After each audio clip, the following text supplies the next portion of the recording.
seminar? Yes. You are? Victor. How are you? I am your professor. ¿Cómo estás? Nice to meet you.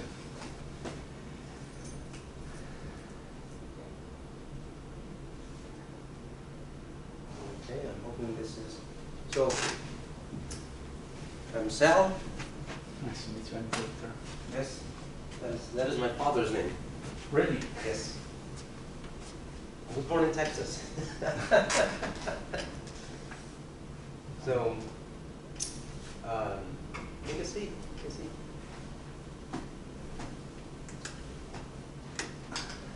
I'm hoping there's you and then there's another individual coming in. Hopefully he comes in. If not, don't worry about it. Most people are online. Yes. So this is being recorded. So in case there are instances where you can't make it, don't worry about it. It's going to be recorded for you. It's also being videotaped. Mm-hmm. Yes. I just had budgeting last term, just finished, and that's the way it was working with Yes. recording and some people online. Yes. So that's live. good. That's good that you took the budgeting class, because in this paper, you will use the budgeting material that you used. Yeah. So what I usually have very informal, because this is the last course for the masters. So I really like to have it very informal. Today I'm just going to go over the requirements. Then I'm going to go over the structure of the paper. And then that way, if you have questions, go ahead and ask me. Because you'll notice that this paper is going to require multiple things. I don't know if you've seen the emails that I sent out. I don't think. Okay. I reviewed the syllabus and The case studies. yeah, the case study that is in. So there is a model for Yes. the paper Yes. about diversity. Yes, that one, and then I'm going to go. There's a paper that's on airports in New York that a student wrote, and because this is only 8 weeks, I have to shrink the project. But what I don't know if you ever use Excel. Yes. Okay, because this requires the use of Excel, but you can.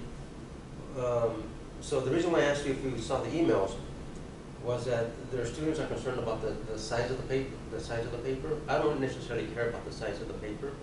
I care about Content. the content.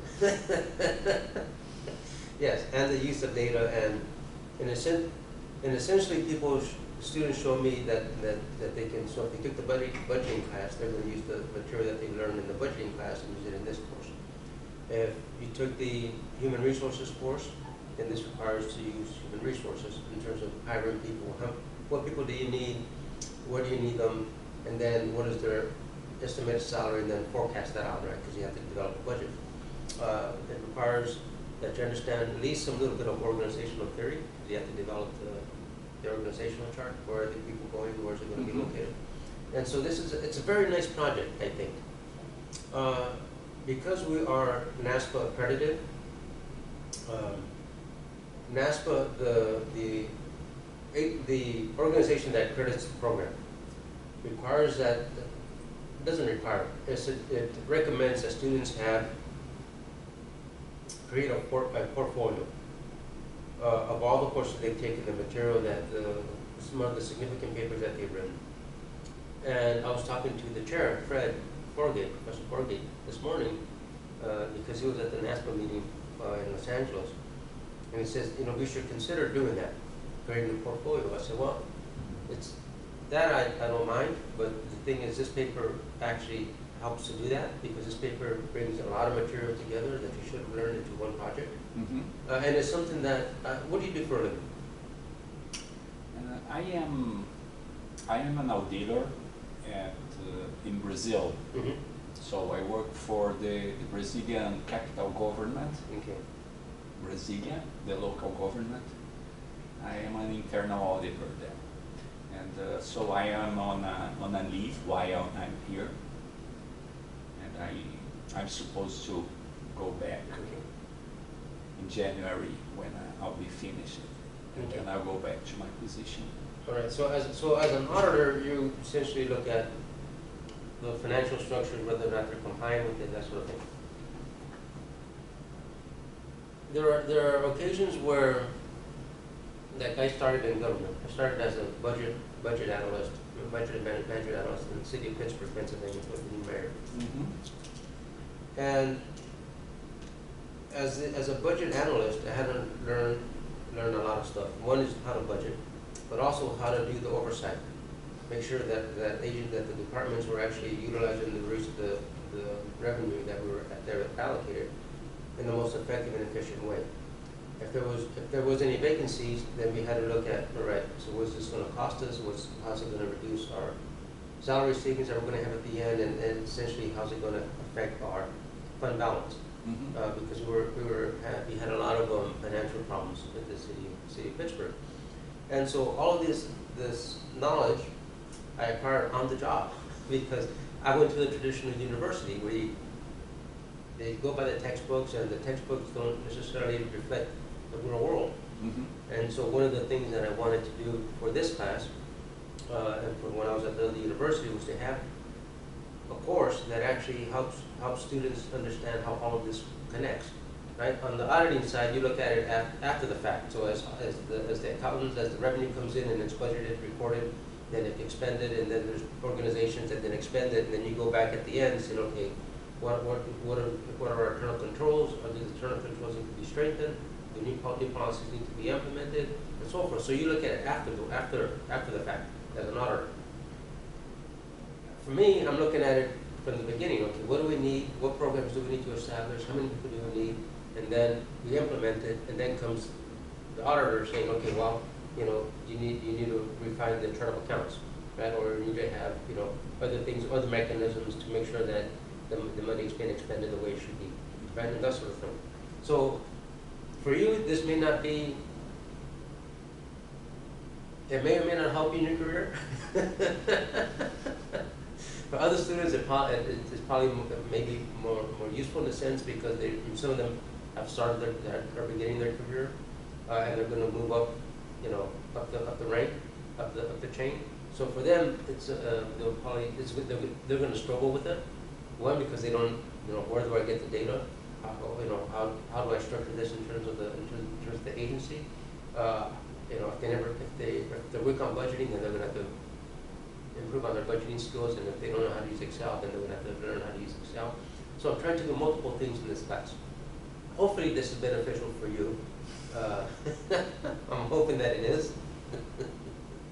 But you can also contribute, because as an auditor, as an experienced professional, you can say, okay, well, I'll follow, you may want to do it this way as opposed to that way. So I'm always learning as well. So yeah, so that's the purpose of the course. It's going to be a little lengthy, but like I said, I care more about the content and more people answering the questions that they have. For example, as an auditor, your agency may do some things, they do it well, they may do some things not so well. So if you look at your agency as an auditor, I don't know if you're an executive or a manager, I don't know. No, I'm a technician. Okay. All right. So as a technician, I'm sure there are things that your agency can improve. Actually, the way it works there is a central body of auditors. So we oversee the whole government at all. There are about, let's say, 200 budgetary units, and there is a team of about 100 auditors, and we keep going and visiting and then auditing these units through the year.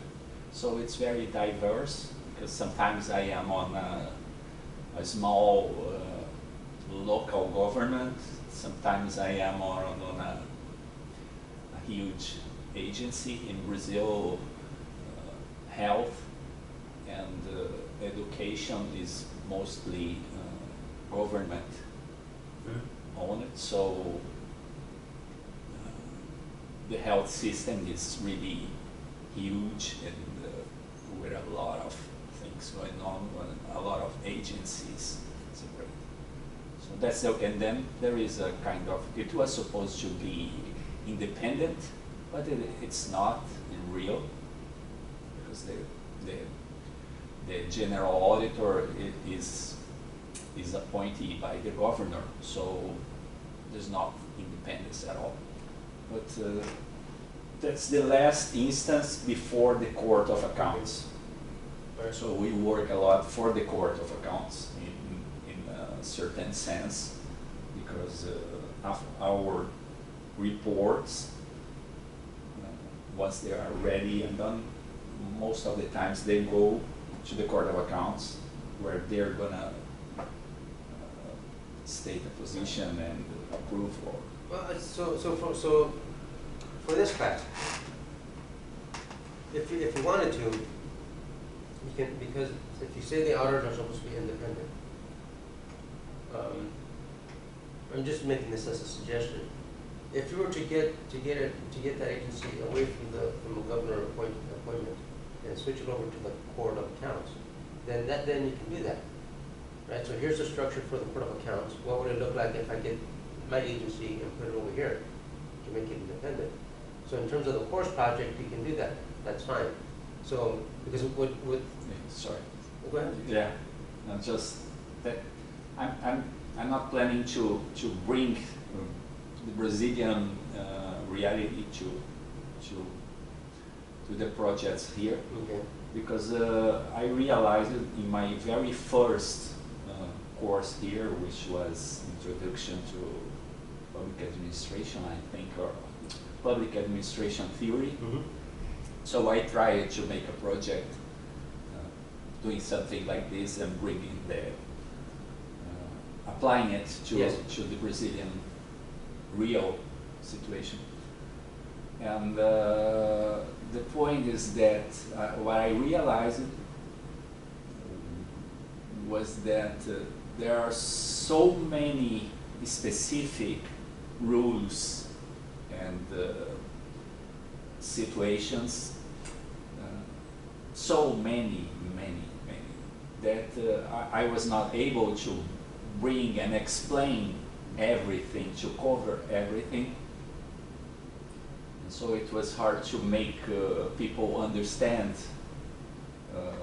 not the situation at all, but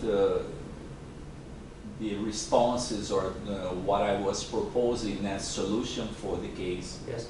Because it looked like, I remember the professor said, oh, just do this, just hire someone.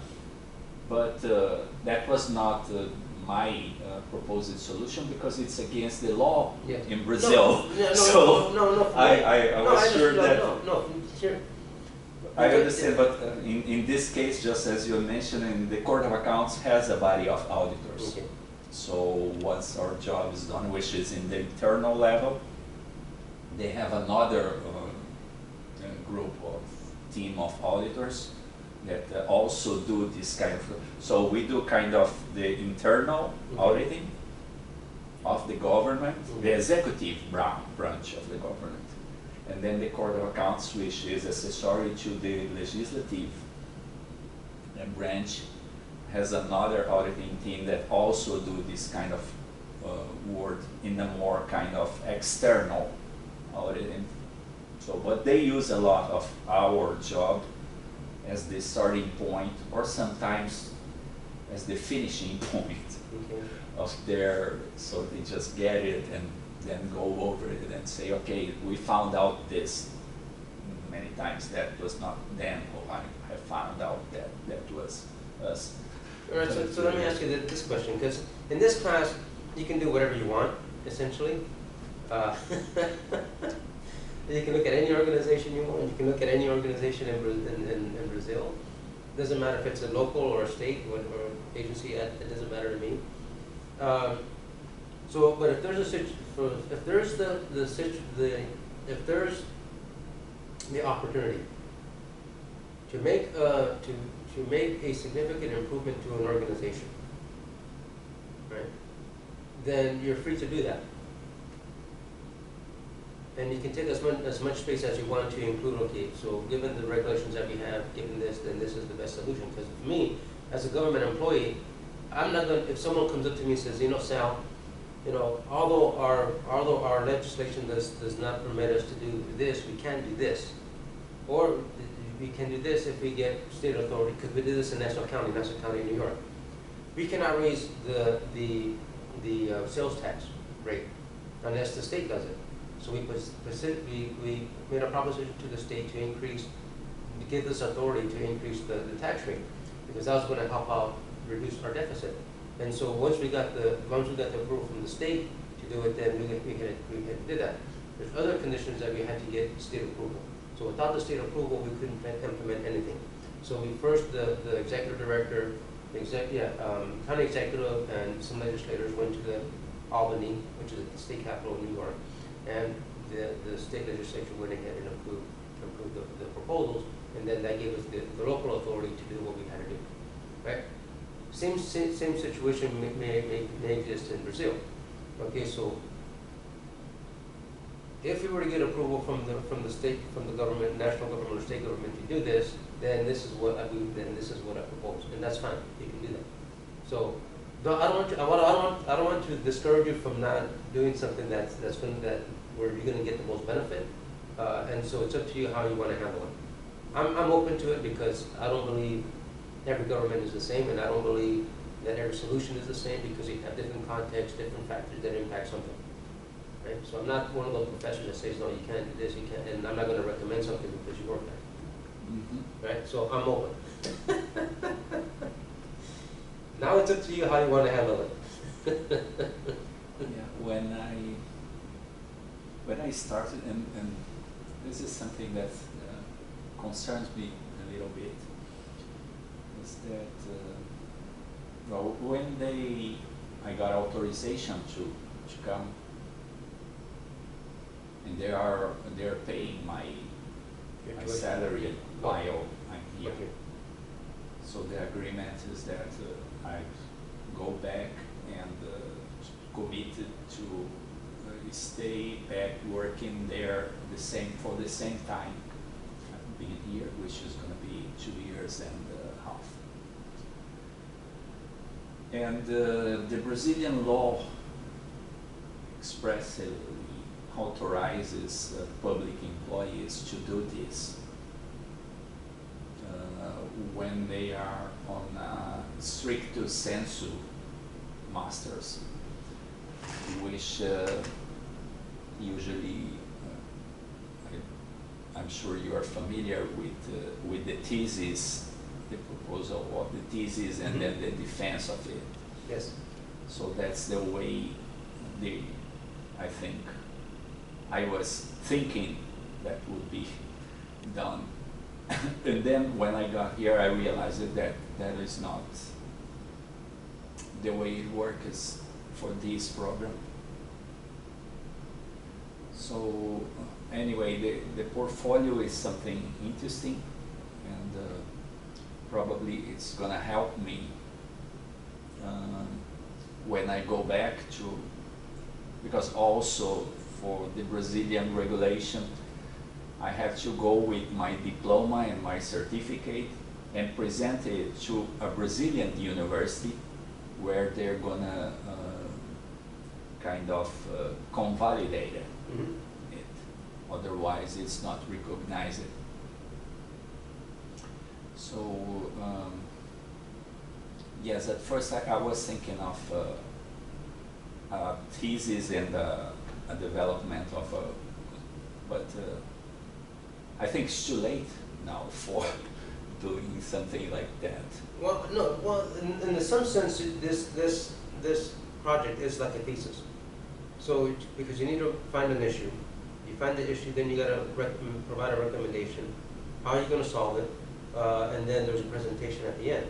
And so, and the good thing is that our program is accredited by NASPA, so it's not like you can say, well, it's not an accredited program. It's accredited by the the governing organization for all masters in public administration. So they can't say, well, it's recognized in the United States as an accredited program. So yeah, so having the portfolio will be good, right? Because it shows all the things that you've done. This project is great because it incorporates all the aspects that you should, all the coursework that you should have done. And so in a sense it is a kind of like a thesis in the sense that you're proposing something. Here's the proposal, and then here's the presentation of my solution. So although it's not a formal thesis, it's sort of sort of like it is a sort of like a thesis. Can be. Yes. I mean, yes.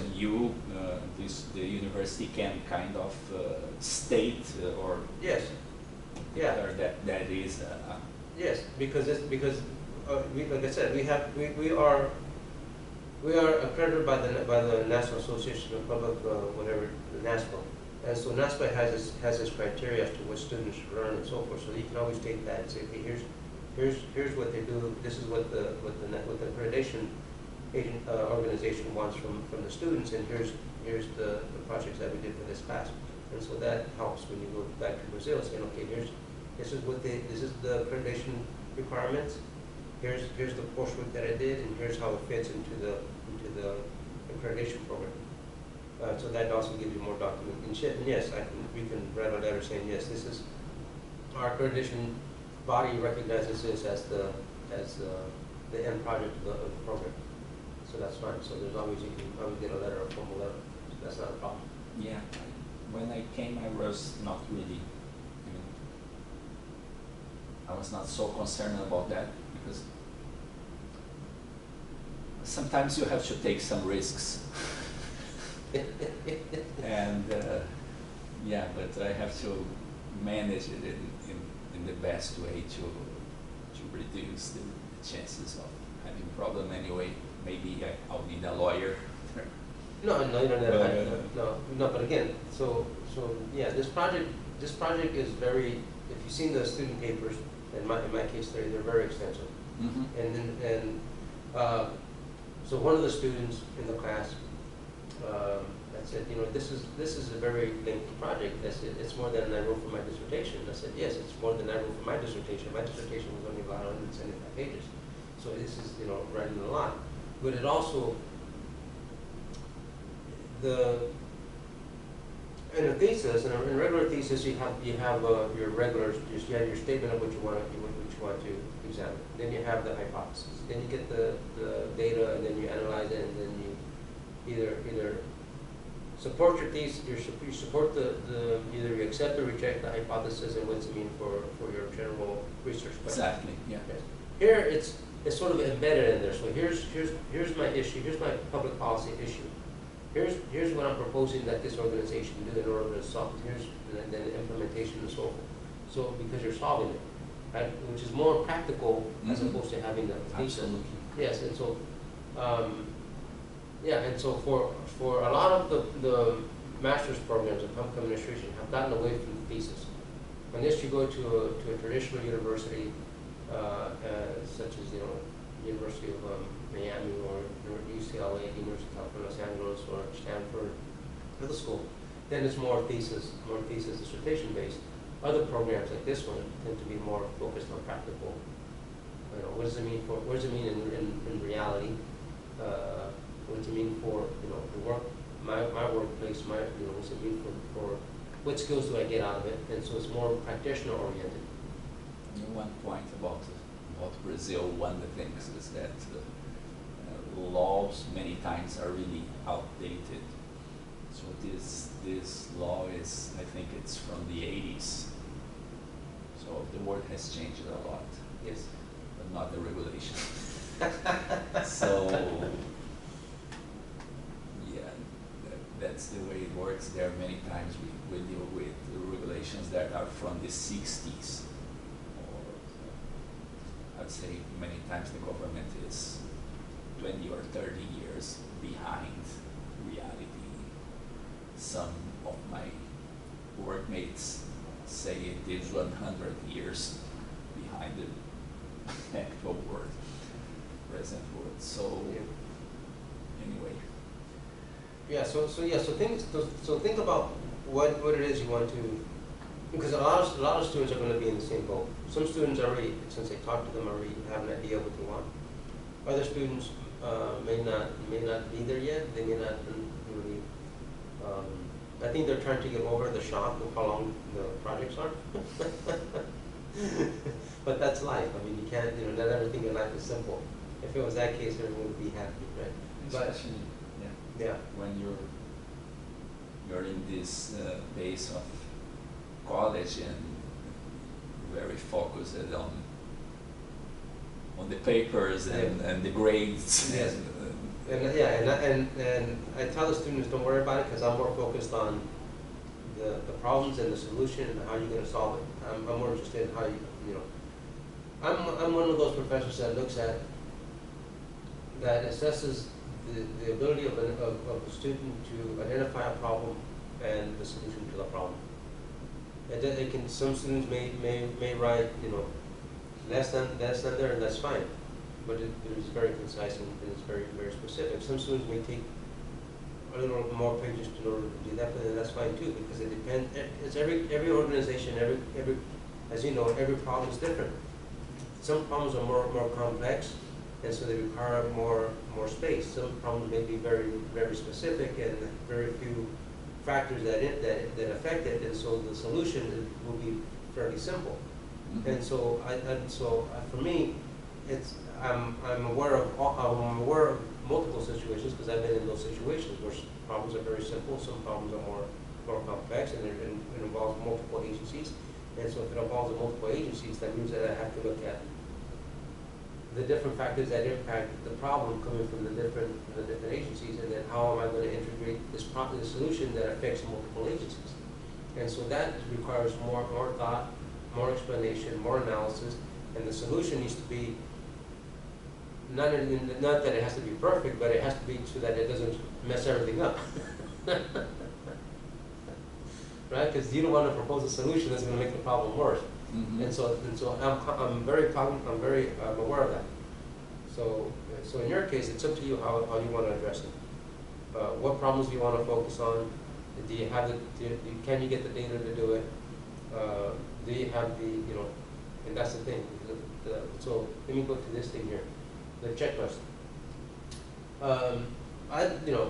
In your case, if you're looking at, I don't know what issue you want to look at, but if you're looking, for example, at one of the major concerns as an auditor, there may be problems that keep occurring, and reoccurring. That's usual. Yes, and so how do you solve that? And so if the problem is occurring, does it affect which organizations does it affect? Is it more of a local issue, is it more of a state issue, or is it a combination? Or is it that the laws are so antiquated that it doesn't address the problem?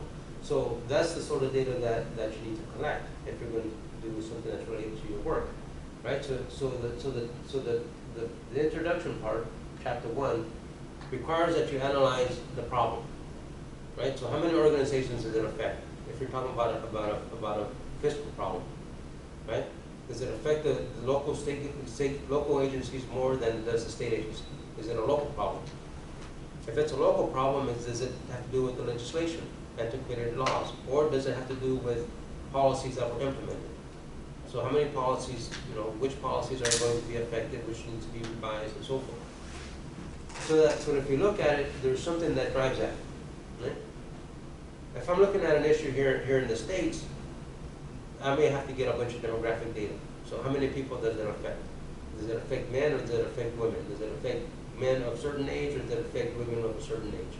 Does it affect whites more than it does blacks, or does it affect blacks more than it does whites and Hispanics? Right? So I got to get all of that stuff. So what am I doing? I'm understanding the environment in which the problem that created the problem, or why the problem persists. That's the data that I need, and then how do you present it? Well, if you use Excel or something else, then you create the graphs for it, right? Because you need to present it. Sort of like in a thesis. Here's your research question. Well, what's driving the problem? Is it an economic problem? Is it a political problem? Is it a social problem? Or is it a combination of all three? And then what data do you need? Right? Well, you need to get stuff on demographics and people's ages, people's, the traditional demographic factors. If you're talking about an economic condition, then what do you need? You need economic variables. The rate of poverty, the median income, and types of jobs that are there. So all that data helps to introduce the problem. Most, as you know, in most places, in most situations, that data is very hard to get, or you have to go out and get it yourself. Right? So one of the issues is then, if the problem persists, then how are you going to explain it in terms of using the data? If the data doesn't exist, then how can you then explain that that data doesn't exist, that there's this problem that persists? And so you have to sort of make guesses as to the size of the problem, the size of the population that it affects. As an auditor, you know that there's issues that arise that are constantly the same, right? So out of all the total number of issues that you examine in a particular year, you and your colleagues examine in a particular year, what percentage is related to a particular policy? What percentage is related to something else? Right? Because you have to do what? You have to demonstrate that this problem is proportionally greater than some of these other ones. And so those are the sort of things that you have. I don't know, like I said, it depends on what you want to do for the course. But those are the sort of data that you need to show me that say, hey, Sal, Professor Warhart, or Sal, here's my problem, or here's what I found, here's the data that explains it. Because that's going to drive everything else. Without having that data that tells me what the problem is, I don't know what solutions you're going to propose, or what's the best, if there's multiple solutions to the problem, or what is the solution that's going to solve most of the problem. And that may be good enough. In the second chapter, then you look at the department or the agency that's responsible. So as an auditor, you go in after the fact, but the problem may reside in that agency. So if it's a local agency, as an auditor, you may recommend these agencies need to, here's these agencies, here's their structure, here's their chart of accounts, here's their financial policies, here's whatever they have, their accounting policies for internal controls. Okay? You tell me what the organization does, same as the other students. Here's the organization, here's its primary responsibilities, here's what it does, right? So if I'm looking at an audit as the accounting department, generally in the U.S., they have the accounting department separate from the finance department, separate from the budget office. And so each component has the accounting office only posts the revenue as it comes in, posts the expenditures as it comes in, so they keep the books. But it's the finance and the budget office that actually expend it.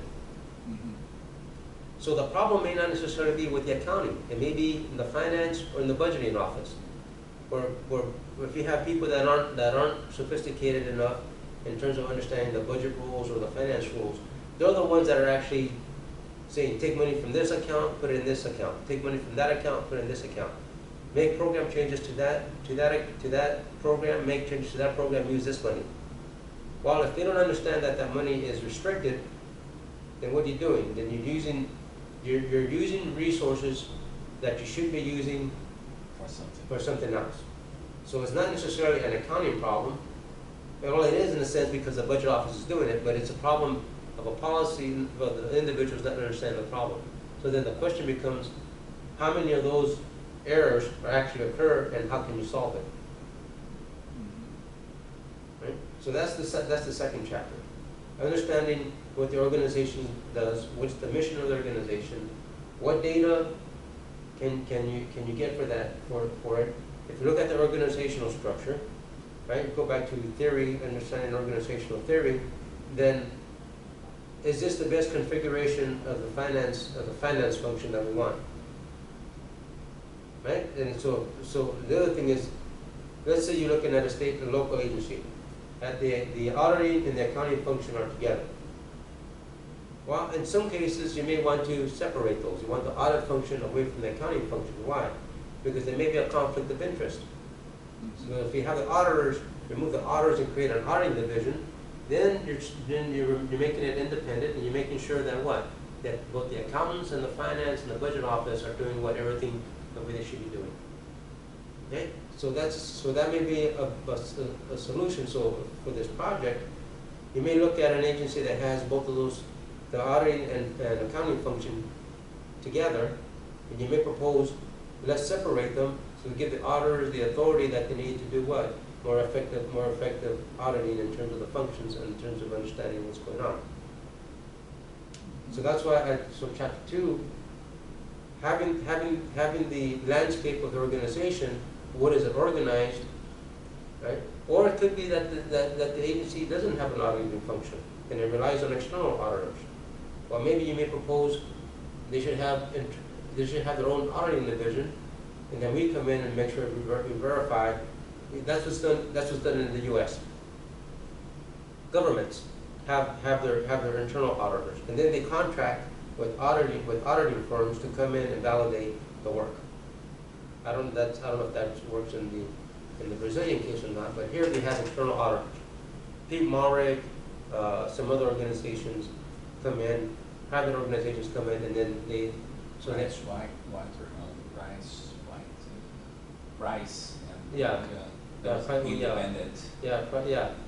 And so again, so one of the things, if you're looking at the accounting function of a local government, you may want to, or even here in the U.S. if you want, they should have an internal auditor function, and then that way they make sure that, because you can't also rely on the independent auditor to come in and do it, because sometimes there's conflict of interest, so you may want to have an independent government agency that does the auditing, and then have an independent outside agency come in and look at everything. Right, so it creates another form of a check. Right? So that's chapter 2, understanding what the organization does, why is it organized the way it is, and then because if you find, again, so understanding the problem, understanding what the organization does, then allows you to do what? Start developing a solution. Chapter 3 then, if you're going to create a unit or a division, then what is that organization going to do? Then the unit you're proposing to solve the problem. What is going to be its mission? So Victor, if I'm the director of the agency, and I say, Victor, here's our problem. I want you to propose a solution, and I want you to develop a unit that's going to do this, that's going to help to do this. Then you're going to have to do what? Tell me what the unit's going to do. What is the mission of the unit, given that I gave you the instructions? So you have to develop a mission statement. You got to develop the goals for the organization. Right? I don't care necessarily about the objectives, because if it fits a new organization, you don't know what the objectives are because you're still trying to figure out what you're going to do. Right? You should have an idea of the core functions. As an auditor, you know what you should do, because that's what you're trained to do. Right? So you have your core function as an auditor. You have the task that you have to do. Right? After the task, then you have the activities. Right? For you because we're roughly about the same age, you understand the difference of those. Students may not necessarily understand what a task and activity is. A task, right, is writing the paper. The activities is actually getting all the data that you need for each component and then writing it. Right? So there's specific activities for each task. There's the core function, right? So if you're going to propose a unit, there's the mission, the core functions. Right? Then you have the tasks and activities for it, and the goals associated with that. That is very difficult to do, as you can imagine. even if you have a lot of experience in government, you still have, because you have to think, okay, what's the mission? What is our purpose? And what is our goals? Because you have to relate that to what? To the problem. And you still have to work within the same structure of the organization. So you have to make sure that the mission of the unit is consistent with what? The mission of the organization. And you have to make sure that the goals of the unit are also consistent with the mission and the goals of the organization. So that takes a lot of work, and it takes a lot of thinking about it, right? And then you have to think again. To some extent, there's overlap in the core function because there's some duplication across the organization, right? And so there's those sort of issues that you have to address, right? Then you have to and again in chapter 3, then you have to propose the structure. Where are you going to put it? Right? And that requires organizational theory, because and I know that where you put that box, where you put that unit, is going to do what? Influence its credibility. It's going to influence its authority. It's going to influence whether or not it's going to meet what? Meet the mission and the goals that it established. So sometimes you don't want to put it underneath another box. You want to put it equal to another box, or put it above the line to where it reports to the director. Because if it reports to the director, then you have more authority than if it's an equal footing. Correct? And so then in chapter 3, right? So what is the proposed organizational structure of the unit, and where are you going to put it within the overall organizational structure? So that ties back to what? So it ties back to chapter 2. That's why I'm asking, okay, here's what the organization looks like. Here's what we're proposing. We're proposing this unit with this number of people, and then where you put it. Because that has political implications for the organization. It has implications for how organizations outside of your organization is going to view it. They're going to do it either as a subordinate organization, or they're going to do it as an organization that has a lot of power and a lot of prestige. And so that's important. And some students don't know how important that is, right? And they don't, because they just see boxes. Well, we'll just put it here. Well, if you're talking about an organization that's going to be an oversight organization, you can't put it underneath something, because then you have really no oversight. It's just another box. And so those are issues that you have to consider. In chapter 4, now comes the stuff that you learned last quarter about the budgeting. Are you going to have a director for the unit, or are you going to have a supervisor? Right. Obviously, if you have a commissioner, so the title is going to mean a lot. Right. Not only do you put it next to the executive, but the person driving that unit needs to have a title that's going to be equivalent or superior to the other people. Otherwise, it's just going to be what? Oh, it's just, it's a coordinator. Well, coordinators don't mean anything, as opposed to commissioner or director or executive director. Mm-hmm. Because when you go present something, you're going to say, oh, it's an executive director.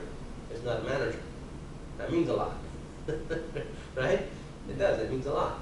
And so you have the person that's going to overhead the unit. And then comes the other stuff. How many managers do you need? How many supervisors do you need? How many, do you need administrative assistants? Do you need people that are actually going to do the work, right? And then what are going to be their salaries?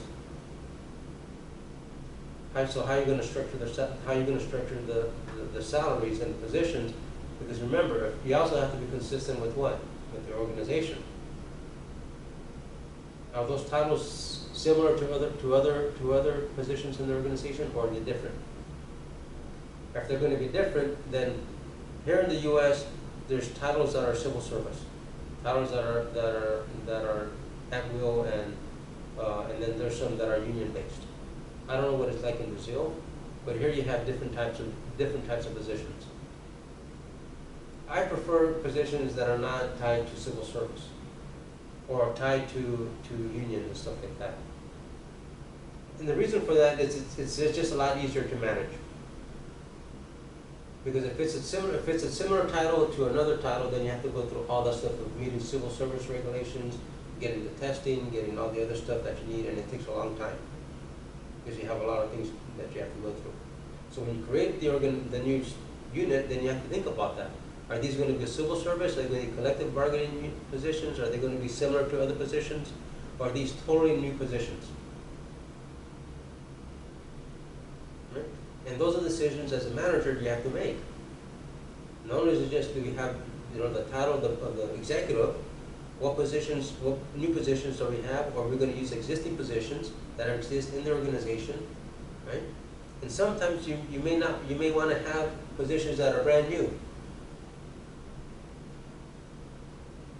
Because what happens, if you're in an organization, and if you're gonna create a new unit, and you start transferring people, your problem may not be solved as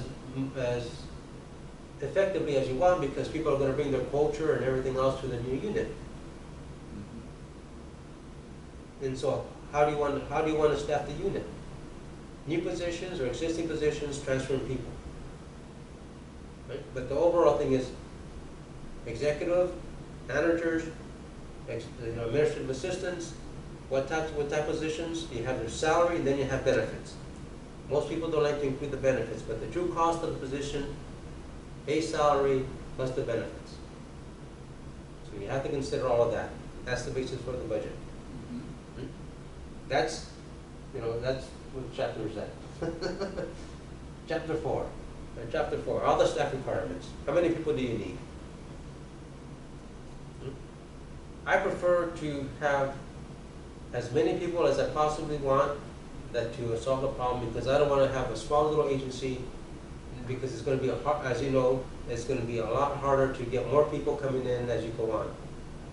Right? Because the budget constraints. So if I'm going to create an organization, I'm okay. I'm going to have to think, not only do I have to solve the problem now, but how many issues are going to arise later on that I'm going to need additional people to solve the problem. So I'm going to create I'm going to create a unit that's sufficiently large to handle the current problems or any new ones that may arise in the future. Because I don't want to go back and say, well, I need more people, I need more money, because they're going to say, why did you think of that in the first place? It's easier to propose something that's a lot bigger and then shrink it down and go the other way. Something small and go up. So as you work on the paper, those are the political considerations you have to take into account, right? Where am I going to put the new unit? How many people do I need? Do I want a medium-sized unit? Do I want a large unit? Knowing that I may not get everything that I want, but at least on paper it's there. So that you thought about it. Okay, these are the issues that I want to solve. There are potential issues that may occur. Here's how I'm going to address those potential issues going forward. This is what it's going to cost me now. This is what it's going to cost me going forward. Why? Because that shows that you understand the problem. You understand how to build a unit. You demonstrate that you understand that you're creating a unit that's going to address this problem, but you also need the support in order to do it. And here's the financial implication that it means for this organization and what it means for the total government. So it's more in depth than a thesis. It's more open. Yes. Yes, a thesis, but that's also why a lot of the schools no longer use a thesis, especially in public administration, public management, or public policy. Because a thesis is very narrow and very, very academic, very traditional. This sort of project requires you to look at multiple aspects of the issue and how you're going to solve it. And it's not just a policy. Sometimes you need a new unit. Sometimes you need additional resources. Sometimes you need to collaborate with other agencies. So when you go back to Brazil, you're going to say, listen, this is more important than thesis. Right? And then, so then you have, right, so chapter 4 deals with all the budget stuff. Now, because this is an 8-week course, all the other stuff is optional. But as you know, working as an auditor, you need key performance metrics. You need to develop, right? How many investigations did we take? How many did we solve? Right? How many are still ongoing? Why? Because that shows productivity. Right? What is the cost of an audit? Because there's a financial cost to it, right? And so not just in terms of salary, but in terms of materials and that sort of stuff, right? So the key performance indicators are important. When you develop the unit, and you have the staff, then you have to demonstrate why you created it, and how, and what is it you're actually going to, and how the work is actually going to be completed. Right? So that is part of chapter 5. Right? The service delivery model, which I'm going to explain, going using the student paper, is that you have the core function of the unit that you're creating. You have the inputs, meaning the people, and then what is the process? And as an auditor, you either have a checklist or you have questions. Based on those questions, then you go and do the actual audit. Right? You go through the audit and then you produce a report. And then that report is supposed to accomplish something. Highlight the problem or make recommendations to solve the problem. Right? There's a whole process of doing that. Same thing with the unit. Every organization has a staff and it has a process of how it's going to get its work done. Right? It's logically that's how it's supposed to work. That is part of chapter 5. Because that's then going to tell me, okay, here's the work, here's the number of here's the investigation, types of different investigations they're going to conduct.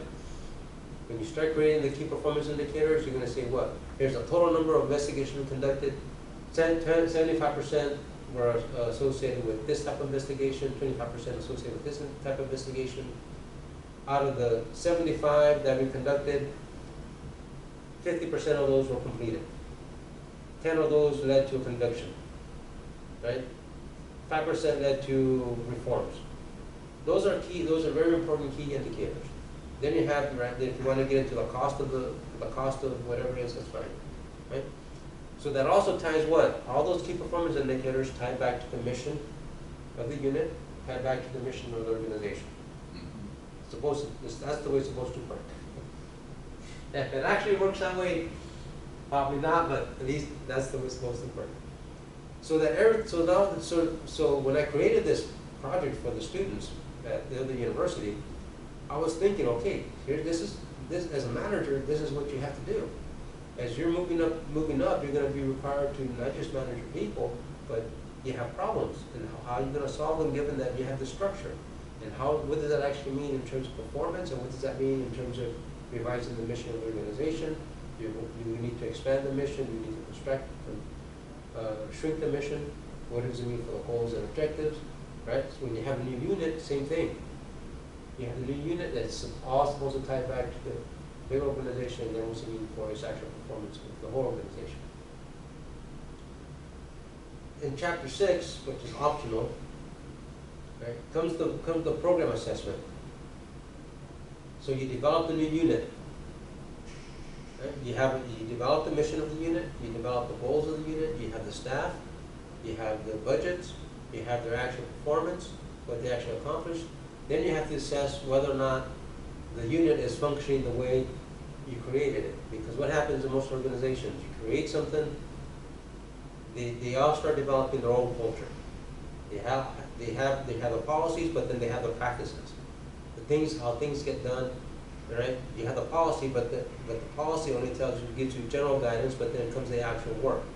How is that actual work consistent with the mission? How is it consistent with the goals? Right?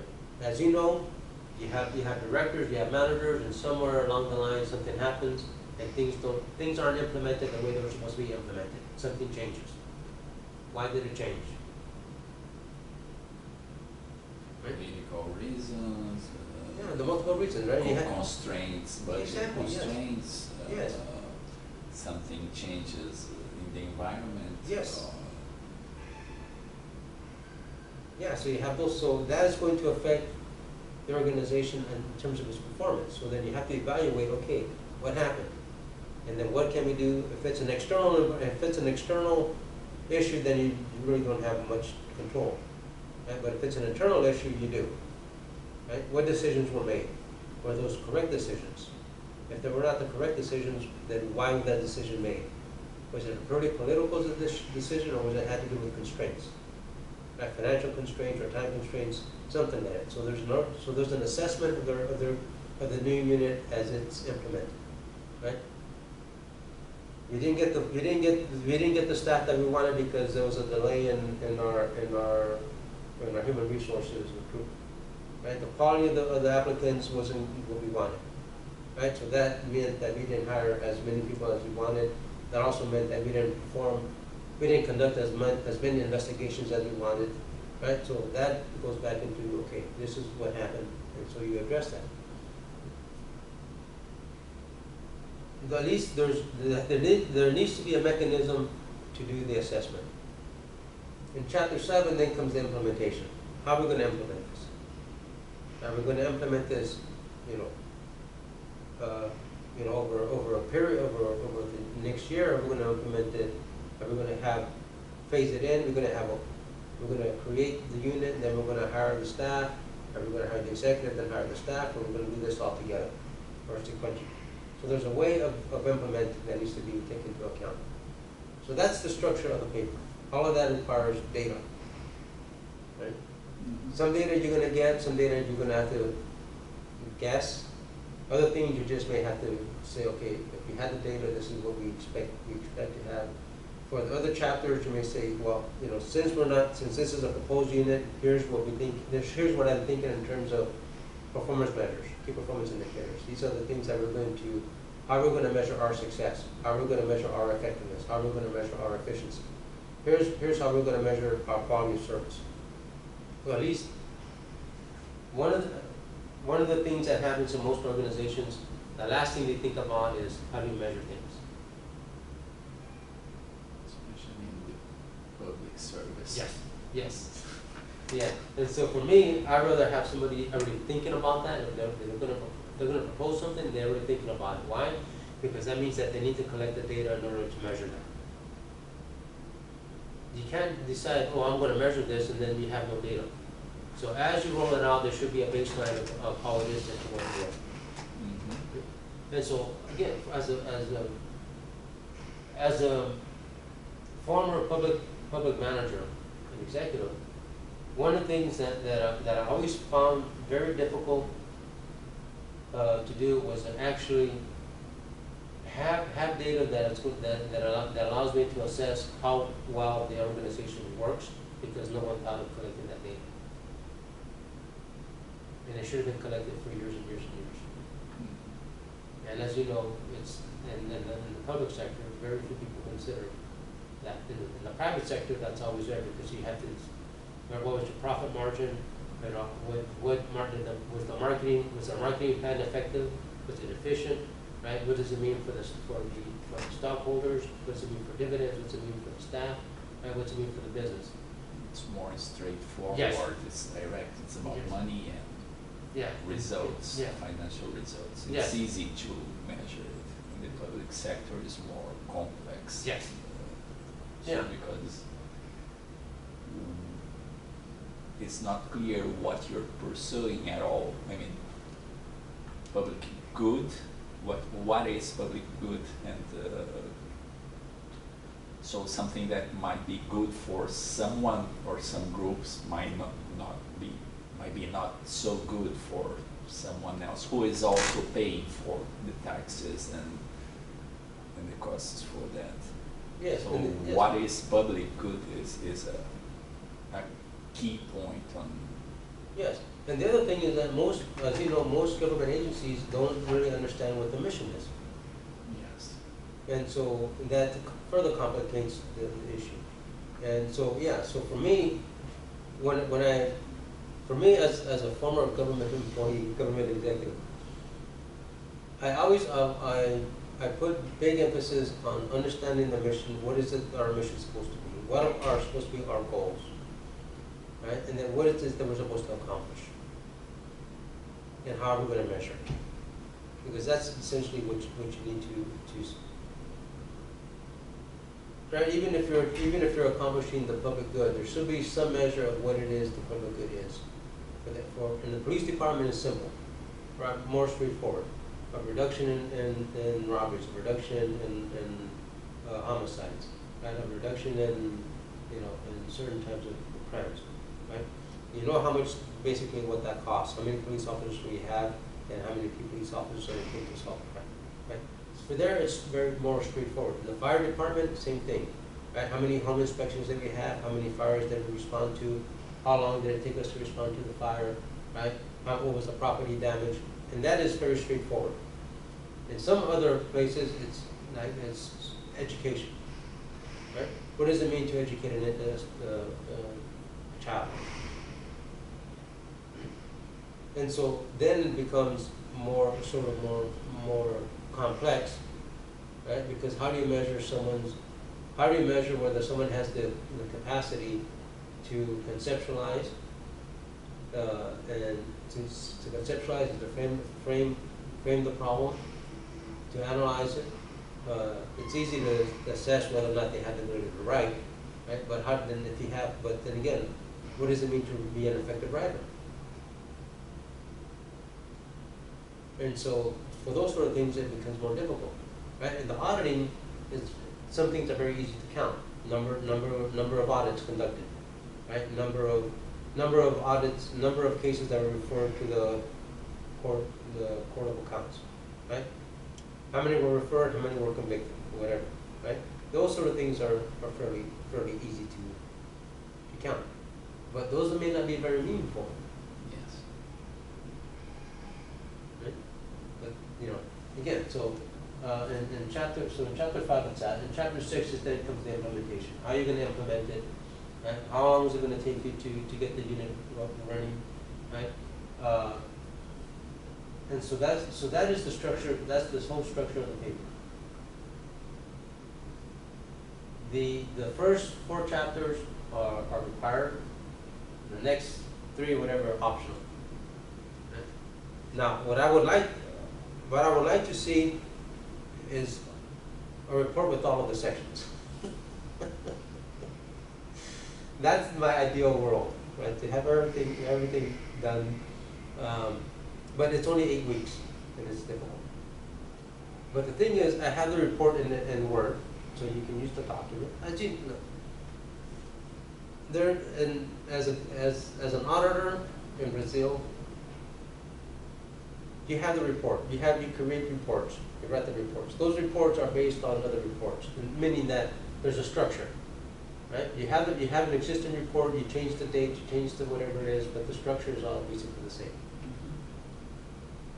The Word document that I have on the website, use it. Right? That's why I have it up there. If it makes it easier for people to use it, then I don't want them to start from scratch. They can just use it as a template. That's what's done in the real world. Right? You have a template, you use the template. That's why it's there. Same thing with the Excel spreadsheets. Those are templates. Use them for whatever you want to use them. I have a question. Yes, sir. In the model you were showing here, and I can see that the focus seems to be a little bit on creating a new department or a new organization or a new unit or something like that. Yes.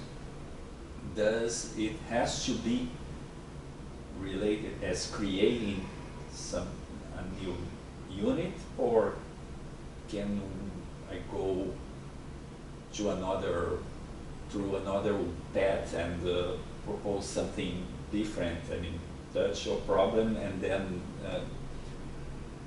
come with a solution that wouldn't mean necessarily the creation of a new unit. Or you may. The other way you can look at it is a restructuring. So if there's a problem, let's say hypothetically, in your organization in Brazil, the audit agency. Let's say you're trying to make it more efficient, and making it more efficient to address the audit issues that you have. If making it more efficient means restructuring the organization, then you can restructure the organization. Right? Because in a sense, you create a new organization. Restructuring means that you're reorganizing the boxes, you're reshuffling, and so at the end, when you're done, you really have a different organization, right? Structurally. You may have the same mission, you may have the same goals, but structurally, it's different. Mhm. So that's fine too. Yes, I'm very, yeah, and because, and when I was in the real world, I had to do that many times. You had to restructure. And so when you restructure, essentially you're reconstructing the agency. And it's different than what it was before. So yes, Mhm. you can do that. Yeah, I'm not going, I'm not going, oh no, you can't, no. That's, like I said, I worked in the government, I worked in the public sector, I worked as a consultant. And so as a consultant, you're always restructuring. One of the solutions is always to restructure. If you're not going to create, then you restructure, right? You re-engineer, right? And you resize. So whatever term you want to use, it's fine. Mhm. Does that help you? Yeah. I'm kind of brainstorming Yes, and yeah, think that's of fine. some possibilities, and Yes. so to find out which one Yes. would better fit for the model and Yeah, I know be yeah. interesting to work on. Yes, and so and I received that from one of the questions from one of the students, was that, oh, can we restructure? I said, well, in a sense, whether you create a new unit or restructuring is the same result at the end. You're gonna come with a solution to a problem. Mhm. Right? Sometimes it may be easier to create than restructure. Probably Yes. most of the times. Yeah, and so it depends on how you wanna, how complex you wanna make the restructuring. So, again, so that's something that, again, for me, I'd rather create a whole different unit only because it avoids a lot of problems with restructuring. Yes. Because what happens is sometimes in restructuring, and I had to deal with this in government, is that when we're restructuring, we're also getting, sometimes you have to get people from other sections of the organization, from other, let me rephrase that. You have your organization, then you have other divisions or other agencies within the same government structure, right, under the executive, for example, when I worked in the Nassau County and I worked in the city of Pittsburgh, you have the mayor or you have the county executive. He or she is responsible for all the executive agencies, departments. If sometimes when you have to restructure, if you're restructuring one unit, then that means that there's implications for another unit if it has more of a direct line to services. And sometimes affecting this agency also means that there's going to be a reduction or restructuring of that agency. That creates political problems. And so sometimes it's just better to say, you know what, I don't want to deal with political problems because that means the county executive needs to deal with political problems and it creates a big mess. It's just better just to create a whole new unit. Mm-hmm. And so that keeps them happy, and it means that the executive then has an agency that was created to address the problem that these two agencies don't want to come together and address, right? And that also means that it makes it.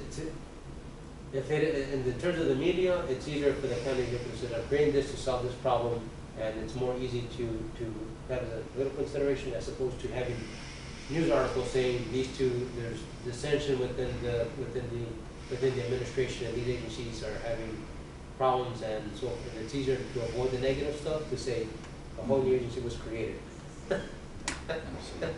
So yeah, so it's up to you how you wanna.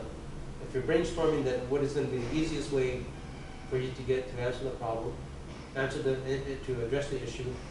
What is going to be the easiest implementation? If you're going to do the additional chapters, how are you going to implement it, and what does it mean? Right? Because these are political considerations.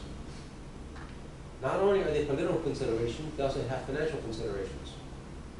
Because how much time are you going to? It also means considerations for actually getting the work done, service delivery. If you're going to spend a lot of time restructuring and going through that headache, that also means that you're utilizing time that you should be working to utilizing time to doing the restructuring. And the restructuring may take a longer time to do it, to implement it, given that you have to do all the political stuff and all the financial stuff. It may take longer to do than if you just create a whole new unit. So you're open to address the issue the way you want. What is the most effective and efficient way for you to address the issue? It's up to you. I give you plenty of room to address you and the rest of the students on how you want to address it. Right? Because I found out in life that one solution for one issue, my solution to the particular issue, it may not be the best one. Somebody may have a different solution to the issue, which may be a lot better. And so again, I don't limit students to, you need to do it this way. No, because doing it that way, it may get the work done, but it may not be the best way to get it done. So I am open. And I was like that as an executive, when I had my staff, I was the same way. Look, you guys, you may have a similar problem, but the solution can be totally different.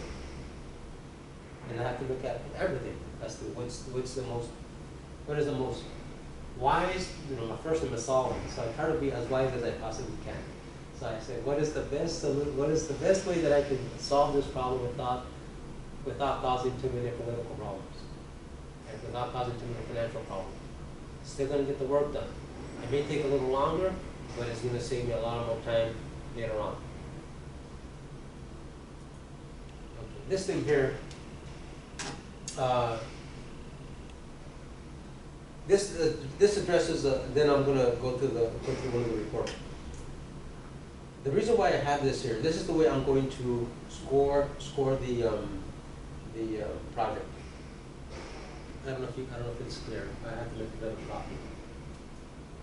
I can see it. Yeah. The first column is how do you respond to the question? Is it balanced? Is it not balanced? By that I mean, if you go back to the introduction, right, there's the data that, if you were to get all the data possible to illustrate all the different factors that impact an issue, right? That's what I would like to see in the response to your problem. But I know that in a lot of situations you don't have that data. If you don't have the data, then you have to essentially articulate it without using the data. Right? And for some students that becomes very difficult.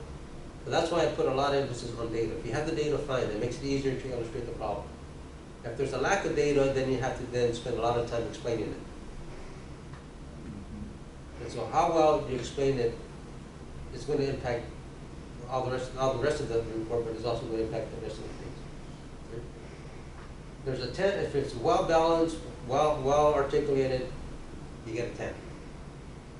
Second column, key terms and concepts. One thing that I don't like is when people tell me, well, I'm effective. And so I ask them, what do you mean by effective? And they can't explain what it means to be effective. Okay? And I gave examples, right?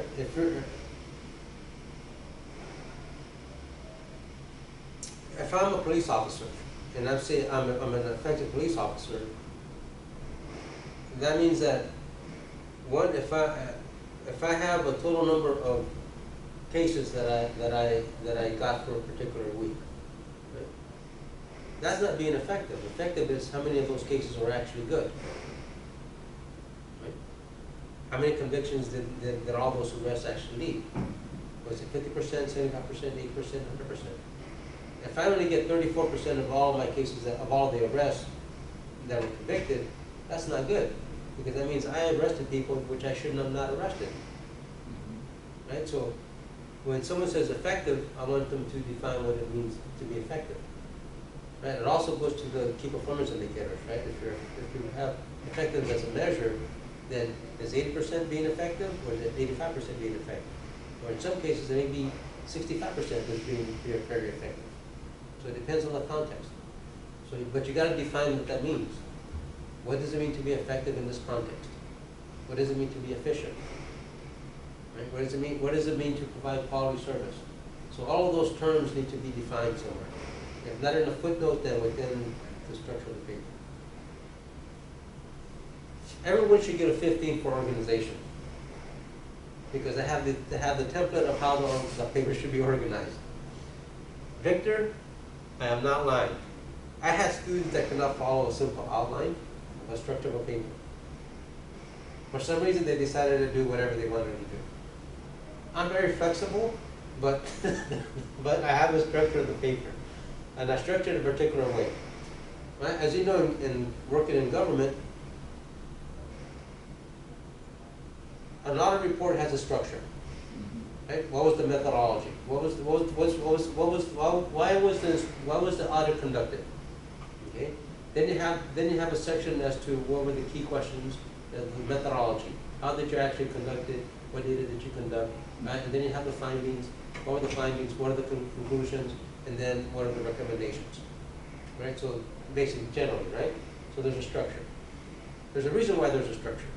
Right? For this paper, there's an organizational structure. If people follow that, they get a 15 automatically. Right? But I'm also very cognizant that some sections are not going to be as extensive as some other sections because of the lack of data.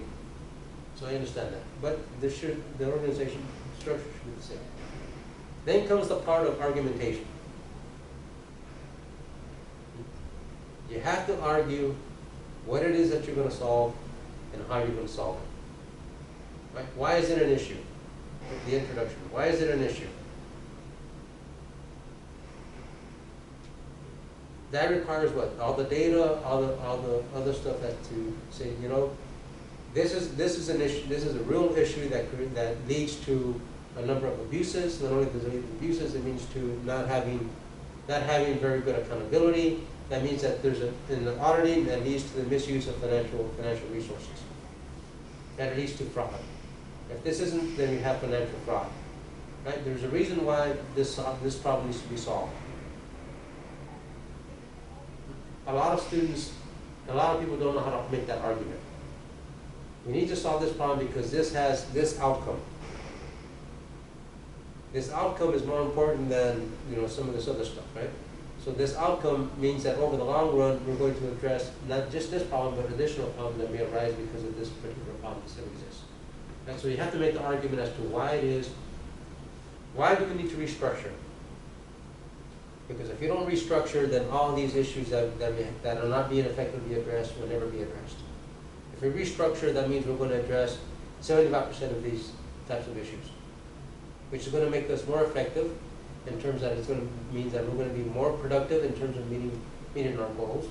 We're going to be more effective, more productive in conducting their investigations because we're reducing these things that have a negative impact on our organization. Right? So you need to make that argument. Why are you restructuring?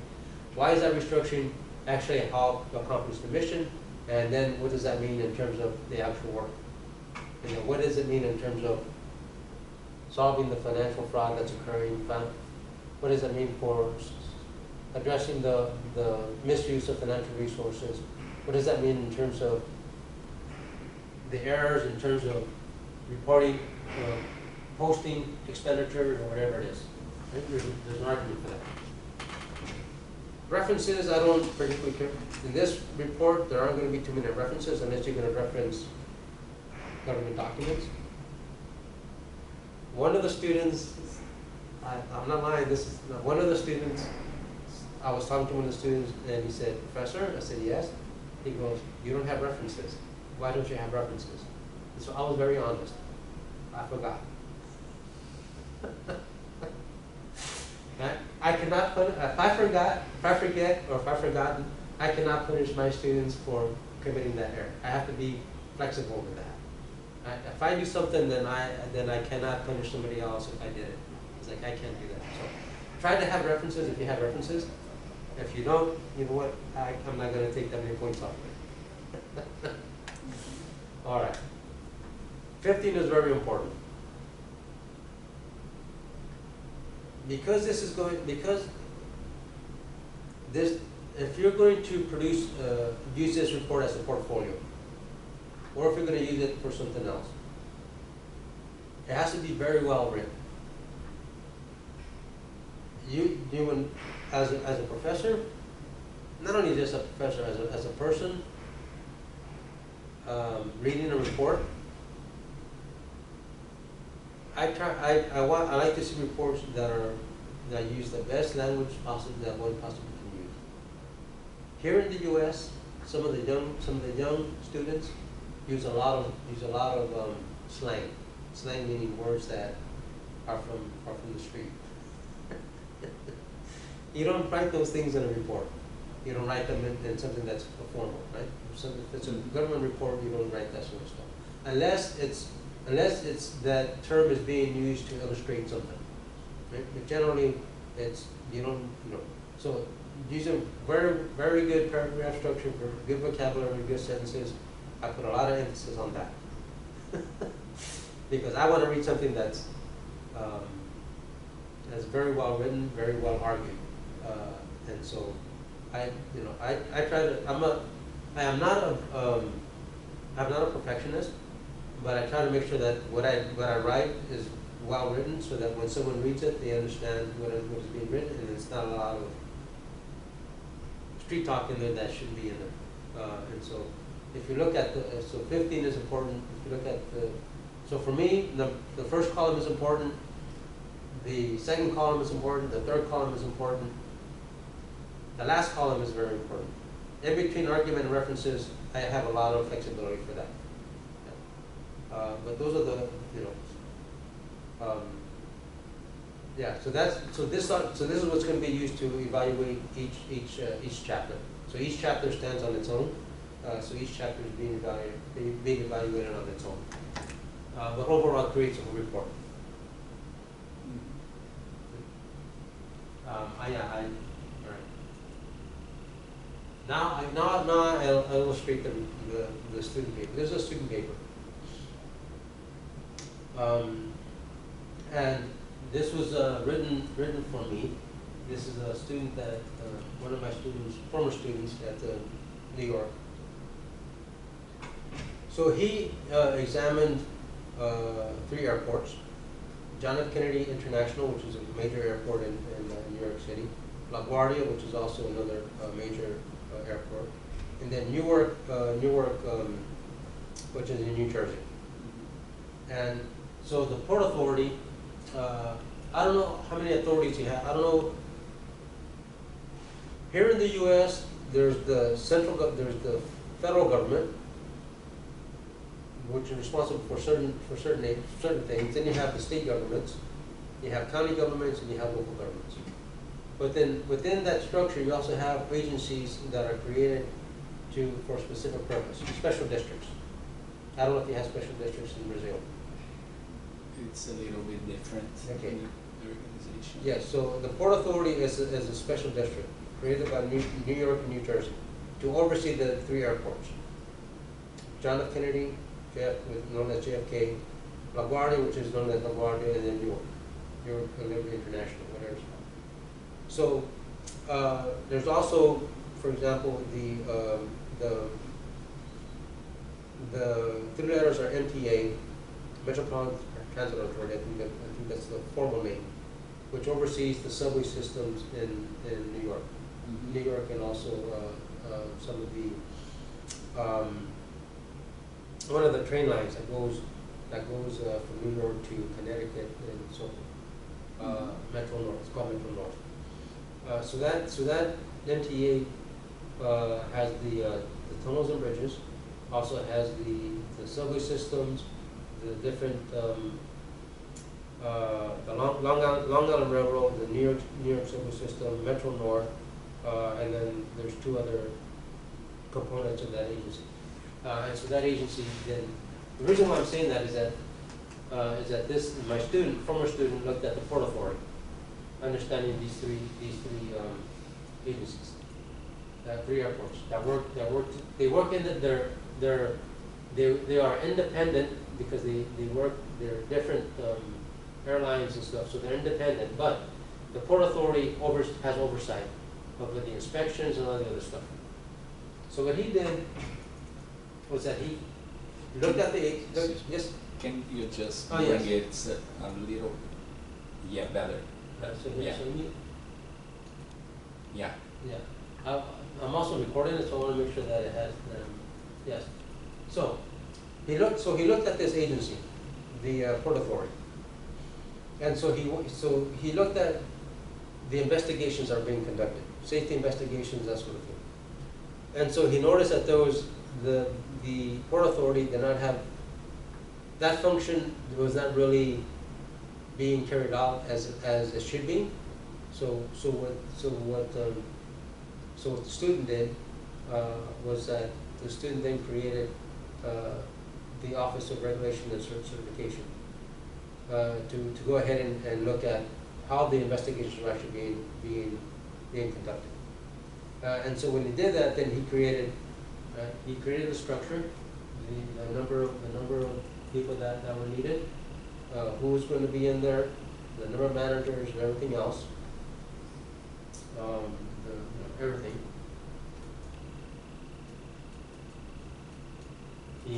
This is the summary. Why were the positions important? What were the startup costs?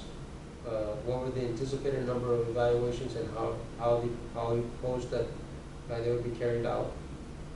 And then he addressed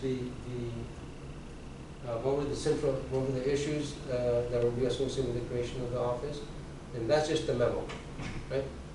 As you know, when you write a report, there's always a memo that's given to the executive that basically provides a summary of the total report. Victor, I am not lying to you. I have students who don't know how to write a memo to an executive. Every report, as you know, government has a memo. Every report has an executive summary, right? That's just the structure. So the memo just basically gives an overall picture, as you know.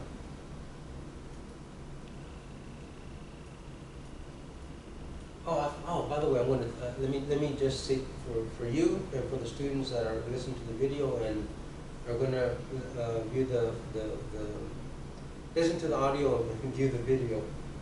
Everything that's done here is confidential. So if you and the other students write a report and tell me this is confidential, it's confidential. No one else sees it. So Victor, if you want to do something with one of the agencies in Brazil, the only people that are going to see it is you, me, and the person you're going to submit the report to in Brazil. No one else sees it. It's all and I will never share it with anybody. Unless you allow me to do so, I'm not going to ask you to. Mm-hmm. Everything stays confidential. And I do that for several reasons. Sometimes some issues may be controversial, and so if the student is writing something that's a little bit controversial, I'm going to protect the student's confidentiality, and I want to protect that report. And so I will never share that report with anybody, and I will never let anyone see the report. So that obviously is confidential. Everything that is said in the class remains confidential. So if you're going to talk to me something that's private, tell me, pause it. I will pause it, and then we'll resume. So I want to make sure just to let everyone know, I don't share anything that you don't want me to share. So feel free to do whatever you want to do, knowing that it's going to remain confidential. And if you do allow me to do it, then as you notice, I blocked out the names and I blocked out.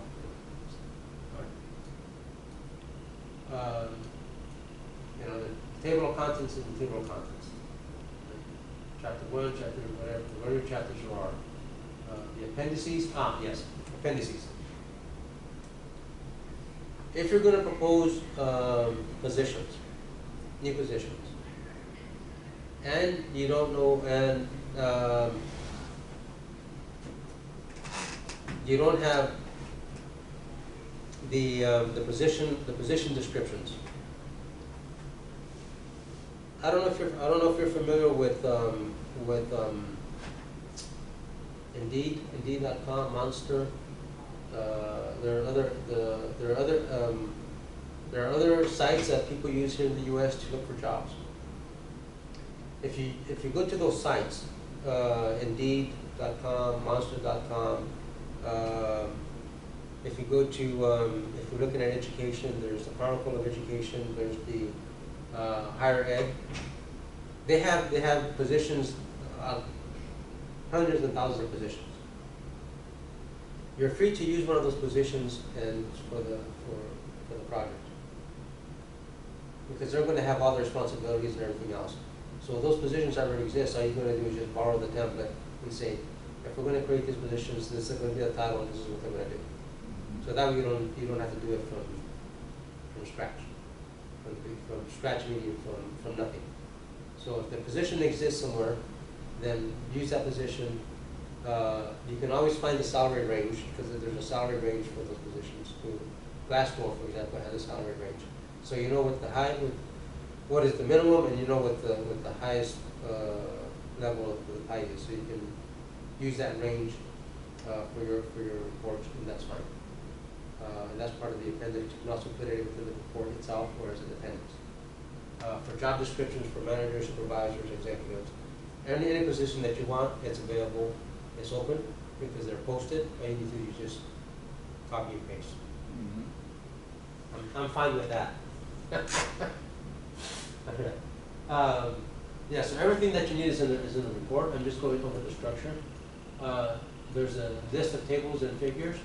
I don't know if your auditing reports has an actual page for tables and figures, but in this report, the reason why I included the tables and figures is that sometimes people want to go see the actual data that's being used, and so rather than reading the report, they'll go to see the charts and the tables, and so that's why there's a list of tables and figures for a quick reference, what page they're on, and that sort of thing.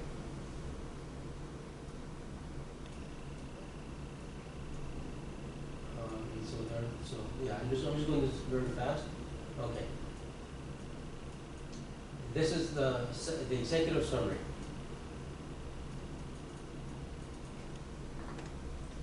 For the executive summary, it's one of the. Let me emphasize that's one of the last things that's written, because it summarizes the report.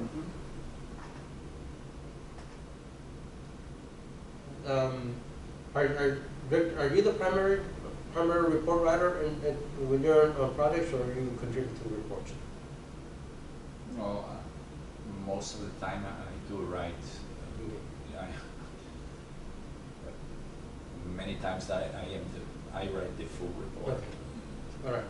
So for you, this is be very simple for you in terms of the structure. The reason why I'm going to emphasize that this is the last part written, because a lot of students think that the executive summary is the first part that's written.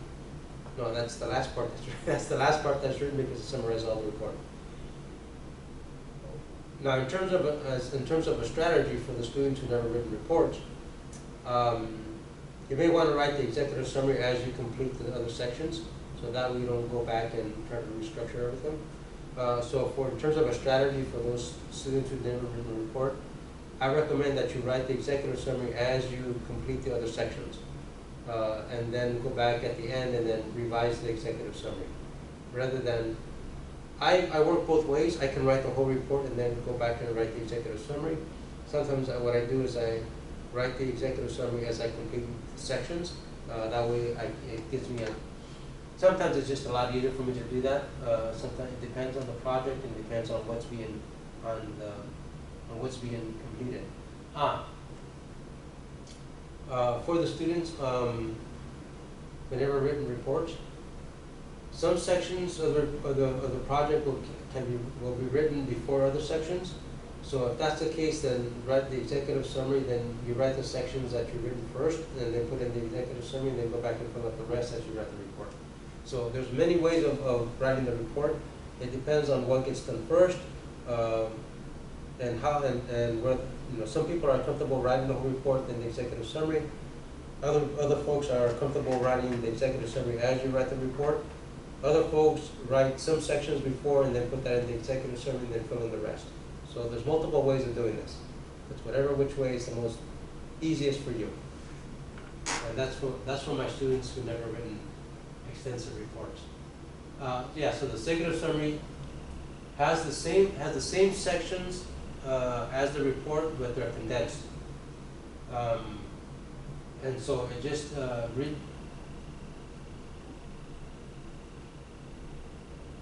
for my students who never written reports, try to rephrase things when you write the executive summary. I don't want you just to copy and paste sections, because sometimes cutting and pasting does not give a very good flow to the executive summary. So rewrite the section so that it flows nice and there's a smooth transition between the paragraphs.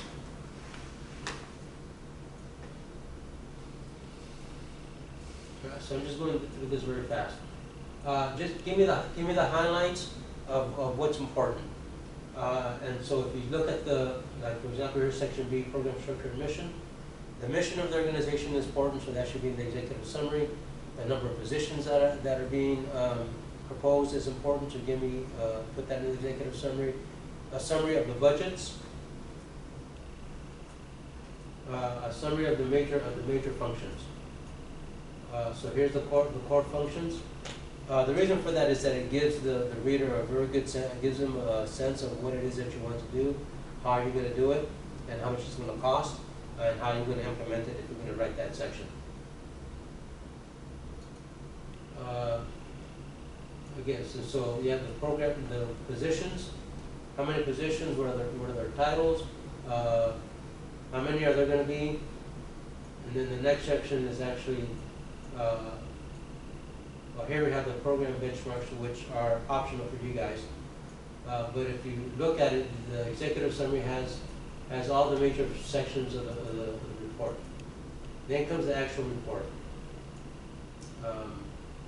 You have the introduction. You have, again, you have the data that's required. For here, this student looked at the three major airports.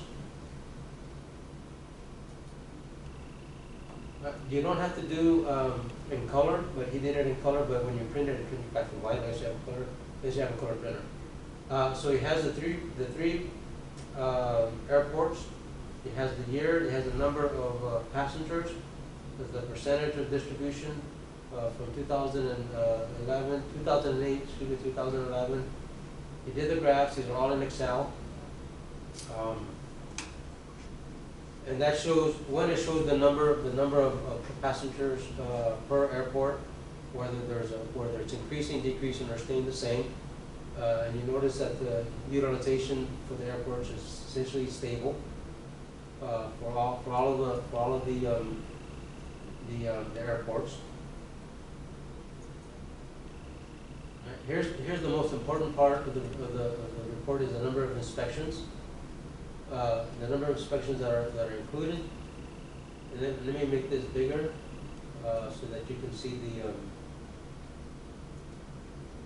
Let me scroll over. Let me put it bigger.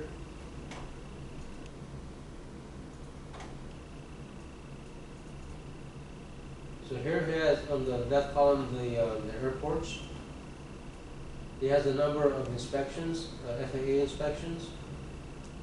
He has the ones, he highlighted the ones that were done for the three airports, John F. Kennedy, LaGuardia, Newark, and he compared it to some of the other major airports, which is very good benchmarking because it illustrates how does the three airports in New York region compare to other airports like San Francisco, Los Angeles, and so.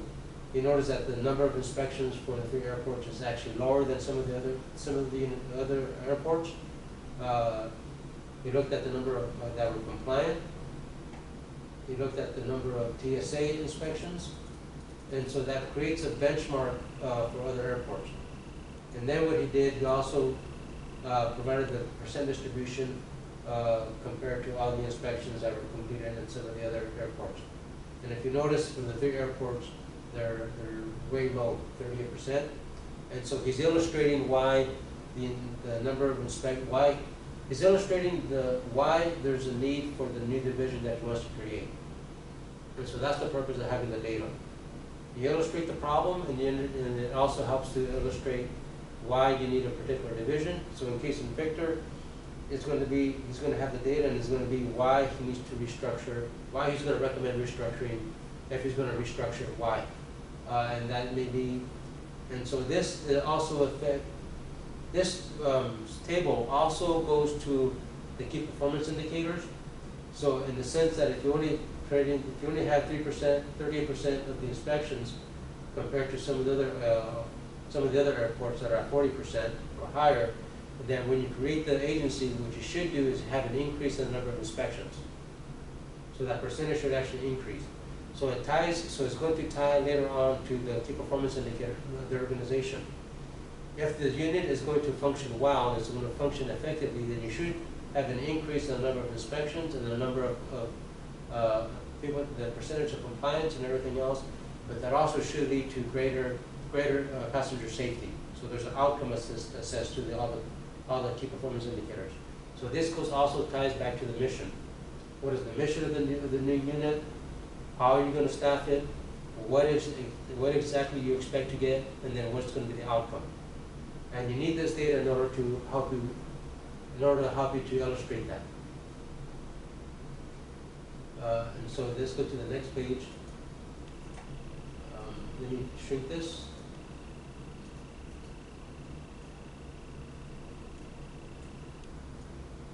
So here he has, on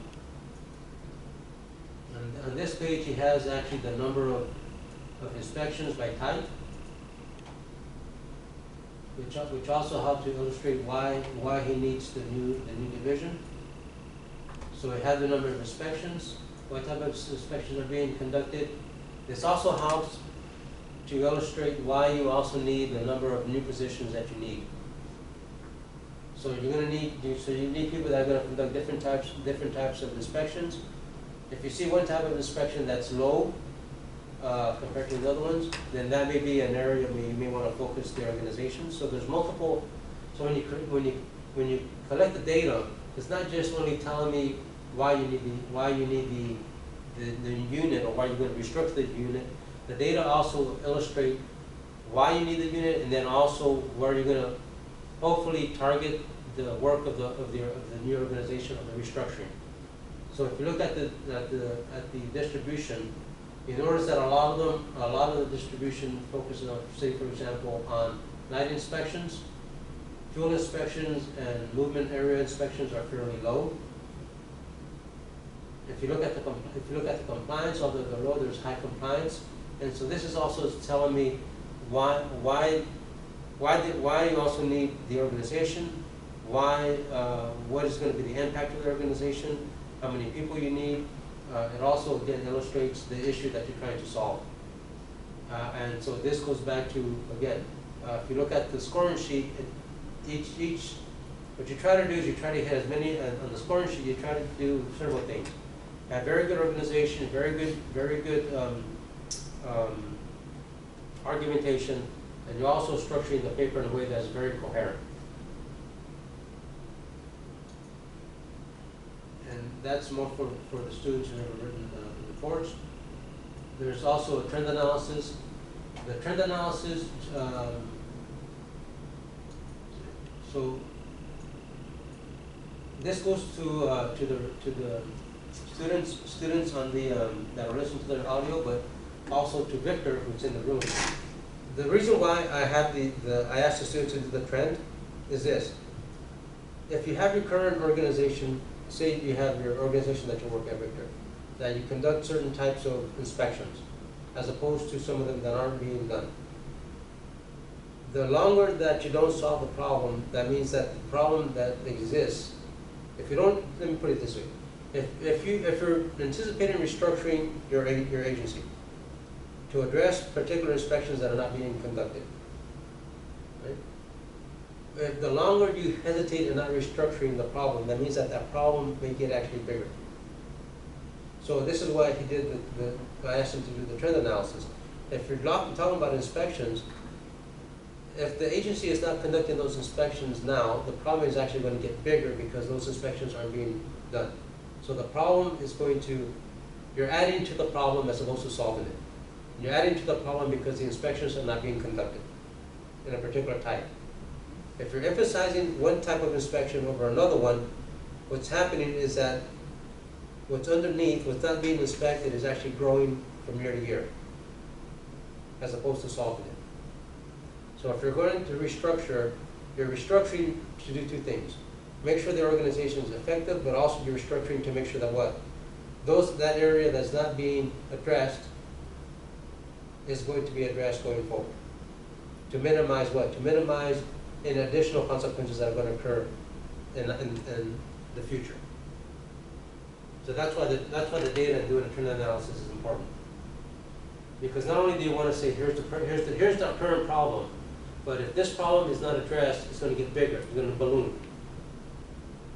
Which means what? That eventually you're going to have either more inspectors, or you're going to have to shift the emphasis of the organization from doing these types of inspections to focus on what?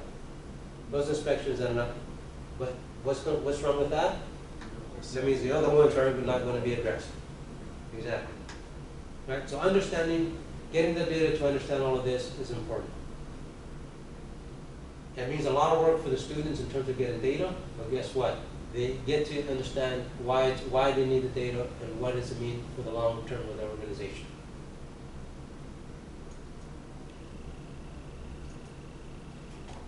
Okay, so then there's a statement for addressing the problem, right? We need this division in order to do what? To solve the problem. Okay, I don't want to go through all of the chapters, but each chapter has its own. Right, here's talking about organizational structure. Here's the current organizational structure of what he's going to propose, or the current division of aviation, a director, deputy director, what's currently there. What are the major functions of the current organization?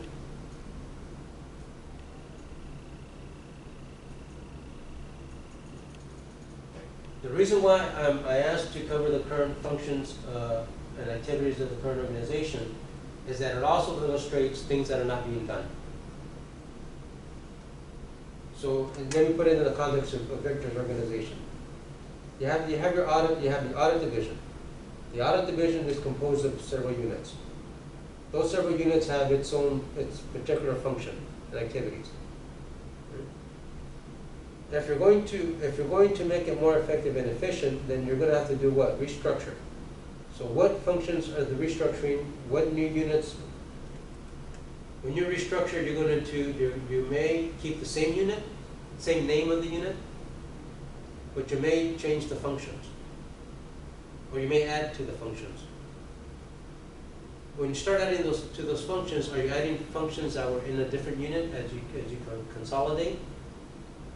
Or is it you're also going to restructure the current organization but add additional functions? Because those additional functions are going to then address your problem. Or it could be a combination of both of them addressing the problem. So understanding your current organization, understanding the functions, understanding how it's organized also helps to then frame the restructuring or frame the new unit. Because there are certain things that the organization is not doing. It's not doing it because it's focusing on the current functions, and those current functions are, let me rephrase that. If the management of the organization is putting emphasis on particular types of inspections and ignoring some of the other ones, then restructuring may emphasize that these inspections are going to be embedded or included in other types of inspections. So understanding what it does currently helps to actually illustrate why you need the restructuring. It also explains, if you're going to create a new unit, why you're going to create a new unit to have these functions, because they're not included, or they're not specified in the current structure. So that's why I ask students to understand the organization, tell me where it's organized, tell me the functions. Because that also helps in to solve the problem.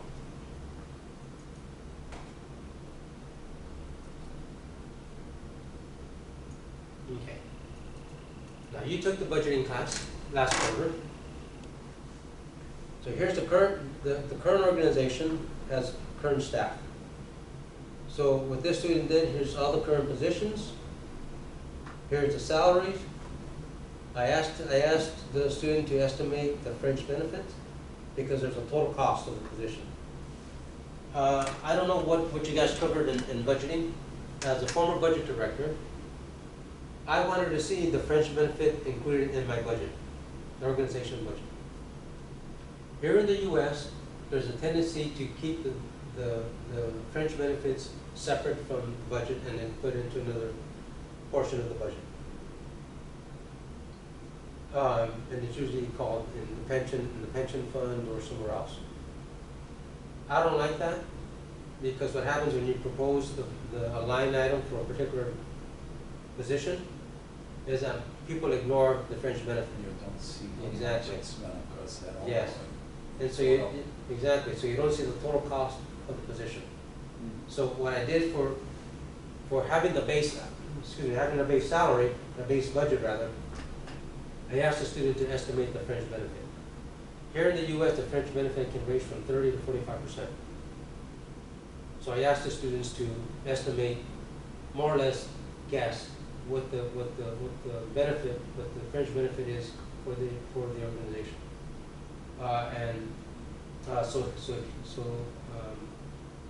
So the student did that, and he estimated the total cost of the positions. That also, yes.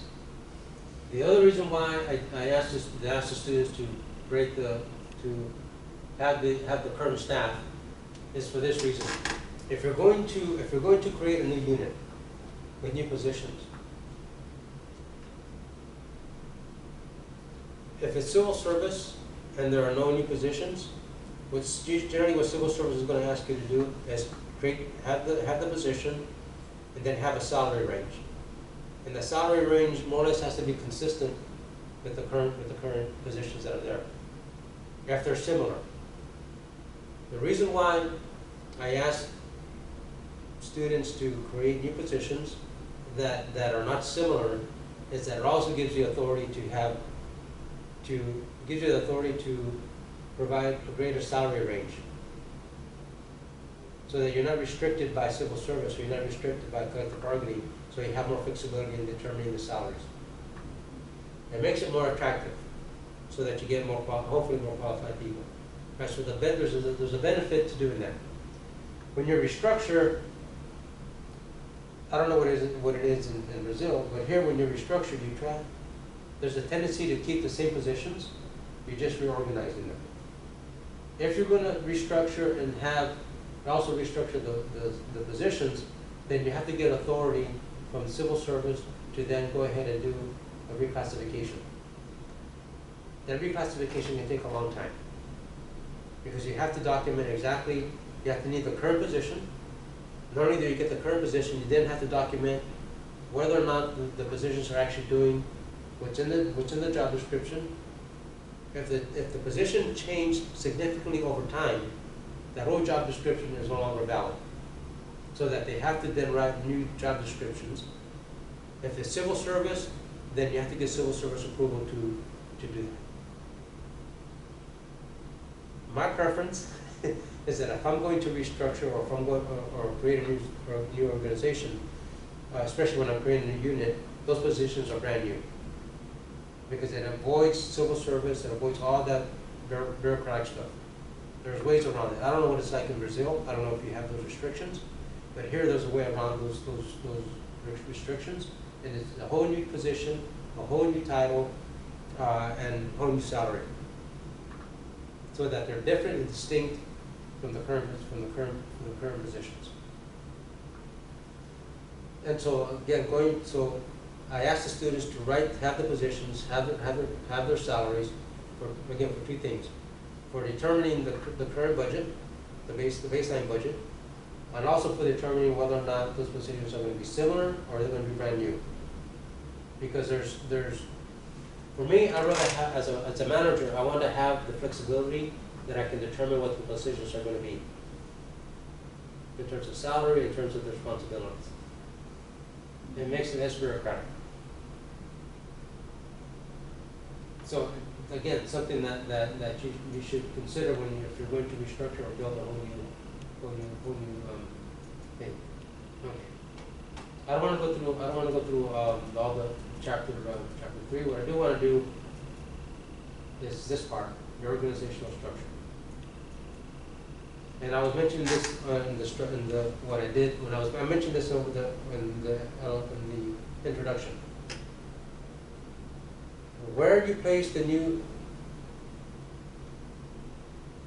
I'm going to make the assumption that you're going to create a new division, and then I'll address the one for restructuring after I make this statement.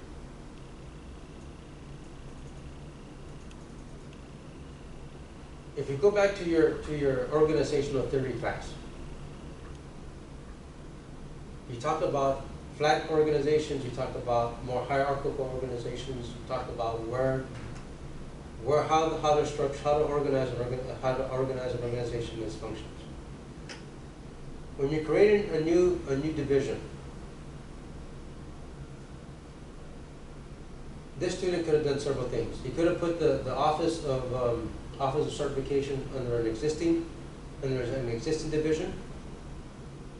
The problem, one of the issues that may arise if you put it under an existing division is that director is going to report to an executive director or to a superior. So that may affect what types of inspections are going to be conducted. That means that every type of inspection or the work needs to then be approved by the division director. And so if you're trying to solve a problem, having it under a particular division may not be the most effective way of doing it, because then you created a bigger hierarchy. You could have put the division in an equal line as the other divisions. That would give it equal footing with other divisions, but if you have other divisions that are at equal footing, that means that the prestige of the organization is not going to be as high, as maybe the same or lower than the other ones, although you're on the same line. So what I recommended to the student was to put it under the director, under the commissioner of the director, so that it's separate from the other ones and it has more prestige. And you have a direct line, more of a direct line to the director or deputy director or director than if you were on the same line as the other ones. So that's what I recommended for the student. Put it at a higher level so that you know that it's going to be a new division that's going to have more prestige than the other ones, and that you're going to have less. It's going to be less bureaucratic to get the work done. So that's what he did, and then he divided the divisions underneath. Because imagine if you put it's a two-layered new function. Imagine if you put it under a different function that has it's already multi-layered. So you're making it more bureaucratic, more multi-layered than what it should be. So if you're now the restructuring. When you restructure, you sort of have the same sort of similar issue. If you're going to restructure all the units or particular units, then where are they going to fit? Where are you going to place them? Are they going to be all the same in terms of every director has the same amount of power, or are you going to have, when you restructure, or is one division going to have more power than the other ones, depending on how you're going to restructure and what you want to accomplish? Because that's going to affect what? It's going to affect the mission of that unit. It's going to affect how effective that unit is.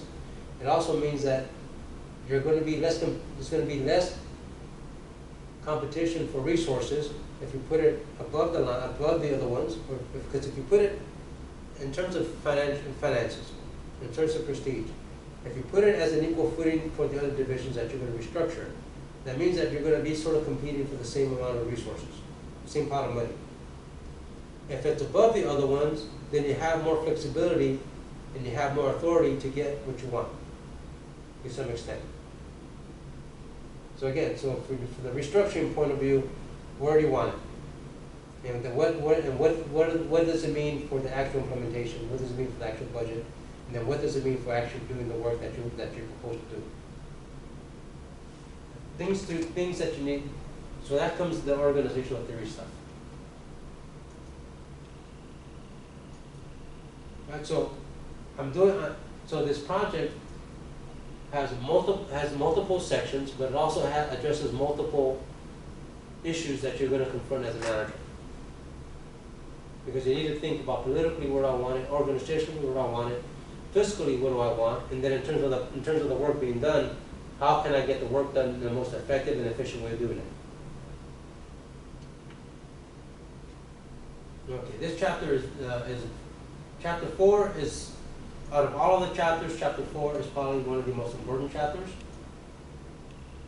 because here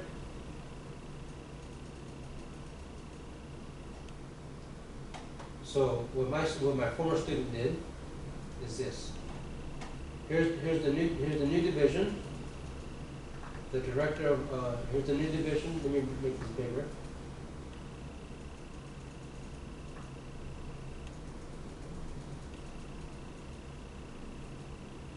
Here's the new division with an executive director, deputy director, and then he has the different components within the new division.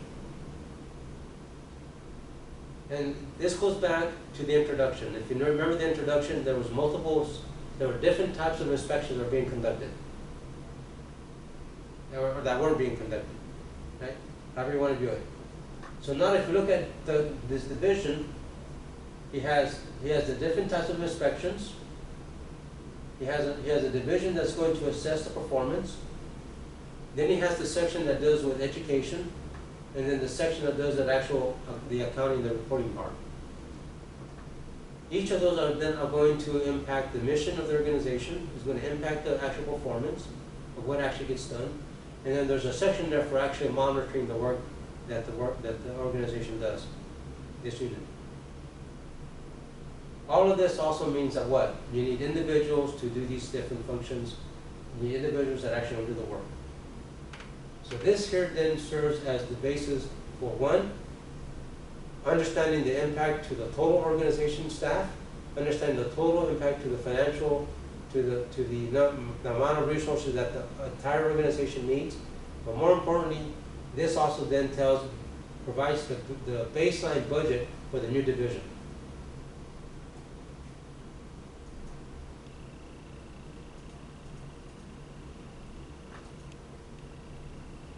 So here are the positions, the different things here. This section is important.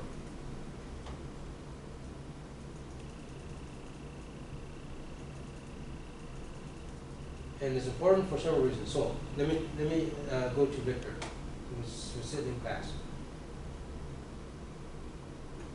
You have your current organization with its divisions. There's a certain amount of duplication within those units. The table that you see here, although this is a new division, the little dots shows how these different units then interact with each other. So when you see the dots across, right? So if you go to row number 3, analyze program efficiency. You see 2 dots, one for the unit for compliance and then one for the assessment. If you go to the one that follows that, conduct performance assessments, you see the 2 divisions do that. Conduct statistical analysis, 3 divisions are affected by that. It shows that there's overlap, but more important, it means that the work that one division does also affects the other divisions within the unit. When you restructure, you're going to have to, I recommend that you look at the units. That's why I asked you to understand the functions, understand the responsibilities. If you look at the units, if you look at the functions, you put the functions and responsibilities on the first column. You put the units on the top. And then you start looking at how each responsibility is conducted by each unit. Then you start understanding how each unit impacts each other. So when you're going to restructure, you have to make sure that what? You take into account the role of each unit with respect to what? The functions. Because you don't want to do what? You don't want to exclude a unit from the restructuring. If you're going to consolidate 2 units, for example, but there's 4 units that impact one function, you have to be careful that when you restructure, you don't do what? You don't leave some function uncovered. Exactly. So this matrix actually helps to understand how the units are interrelated and how things, how not only are they interrelated, but how things should be integrated. So whether you're restructuring or creating something new, understanding how the units and understanding the major functions is important, because it also tells you how things, where things are, where's the potential for things to be, where are the sources of conflict, but not only the sources of conflict, the sources of where things should actually be integrated and function as a unit. Most people don't consider that when you start doing things. I know that because I've done that. I try to fix one thing and I don't take into consideration how it affects another unit, and it creates more problems. So then it creates problems within the staff, it creates problems within the organization, and it makes you look like you don't know what you're doing, and that lowers the credibility. So when you consider restructuring or creating something new, you need to say, okay, I know this unit is going to be affected, or that unit. If I'm going to restructure, what is the best possible way to make sure that every function is covered, and there's very little, and it causes less pain for everybody, right? Because that's what's going to say, what does it mean for the unit? What does it mean for the staff? And what you want to do is you want to make sure that the staff are going to be, one, accept the restructuring, but also assure them that the functions that they do are going to be well integrated. So you're going to make it more effective, more efficient, better integrated, so that things get done a lot more, things are accomplished a lot more easier than they currently are. And making sure that everything is covered.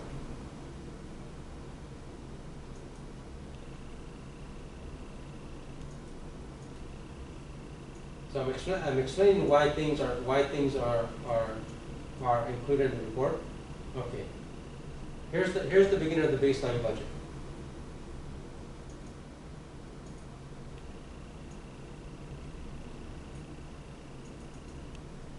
Again, the number of positions, the proposed salary, and then you see the number of positions and the total salary, and then underneath there's actually the fringe benefits. And each one is affected differently by the positions. Each one stands alone. But I don't know what it's like in Brazil, but here you have the pension contribution, which is actually the percentage of the salaries actually goes to the pensions. You have health and dental and vision, which is part of the medical benefits, which are separate from the salary, but part of the fringe benefit, because I contribute to it. Not only do I contribute to it, the organization contributes to it, and so you have so from pension contribution to Social Security, those are all part of the fringe benefit. There's a total amount for those positions. So if you're doing the budget, each one is tied. Each fringe benefit is tied to the position, but there's also a total budgetary impact. And so what I asked the student to do is just go ahead and give me the total budgetary impact, and so that's added. So that comes out to, in this case, $735,000. Those are the total benefits, total salary, total benefits. Then you have the salaries. Then you have all the non-personnel stuff, material supplies for the office, and so the total baseline budget is $2.4 million. That's the additional cost that is going to be added to the organization. When you restructure, there are several things that you need to consider. Are you going to eliminate positions when you restructure? Because when you restructure, there may be positions that may perform the same function as other positions. And the question becomes, do you need all those people? If you don't need all those people, then what are you going to do with the excess staff? Are you going to get rid of them? Or are you going to then do something else with them? keep them in the organization. If you're going to eliminate those positions, then that's going to lower the budget from the base salary, but also the total cost of the budget is going to get reduced. Your supplies and materials may stay the same, but you're going to have a reduction in terms of personnel costs. If you're going to restructure, and that restructuring is going to include additional staff, then the baseline budget is going to increase, or it may be neutral. You may reduce some staff, but you may be adding new staff. So there's not a net gain or a net loss. If you're going to add new staff, but the new staff coming in with higher salaries or not. So if you look at the impact on the budget, it can be neutral, it can be negative, it could be positive. That's important to know.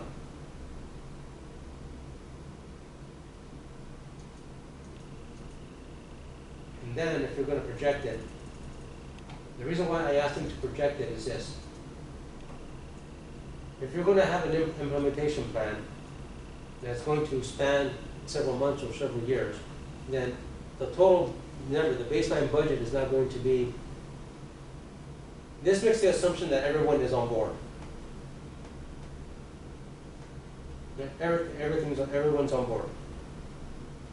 If it's a multi-year, if the implementation is going to be a year and a half, well, the first year you're not going to have all of those. You're not going to realize all of those expenditures, right? So there's going to be a salary savings if it's adopted and put into the budget.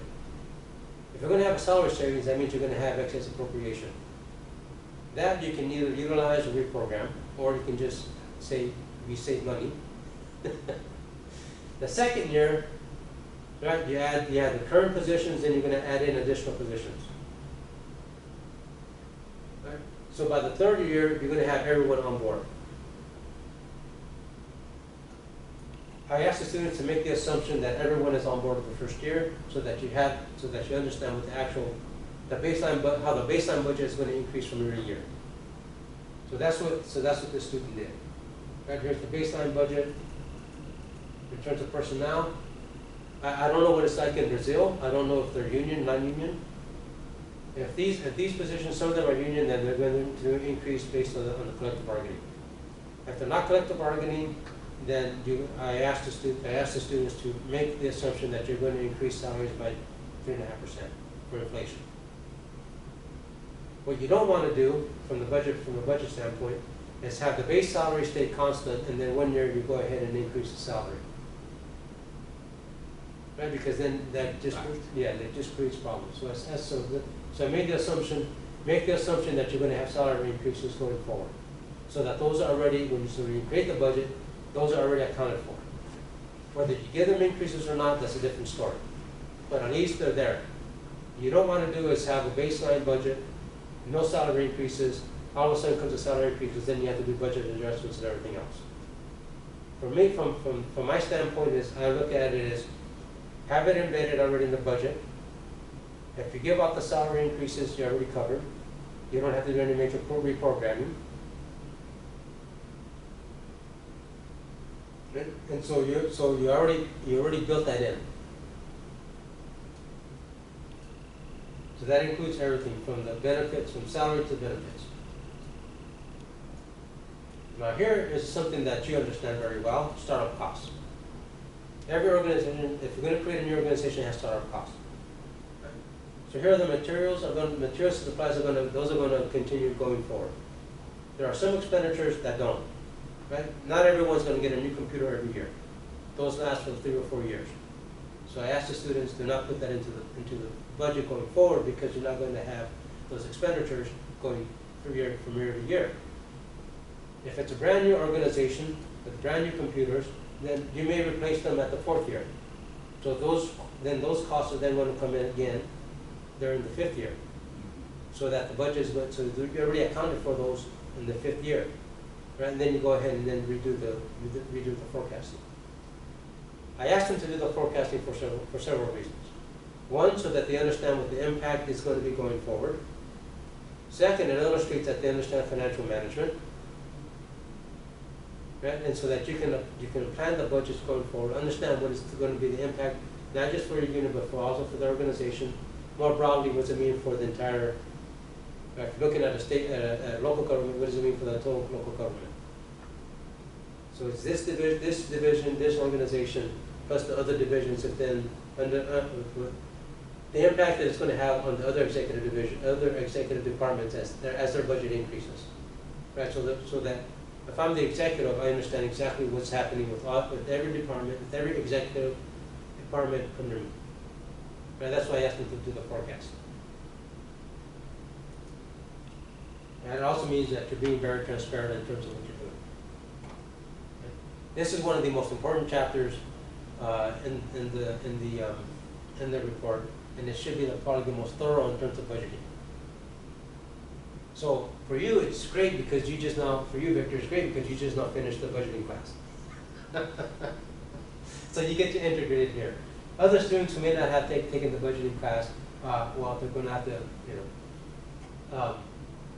they're going to have to wing it, as they say. And then there's the summary. All right. I don't want to go through all the other ones because it's going to get very boring. But everything should be tied together. From the chapter 1 all the way to the end. The restructuring of creating a unit impacts the overall mission of the organization. It impacts the budgets. It impacts staffing. It impacts whether they're effective or efficient and within the process, and how everything then gets reassessed for the following year, saying, okay, this is what we accomplished, this is not what we accomplished, why did we do it? And so everything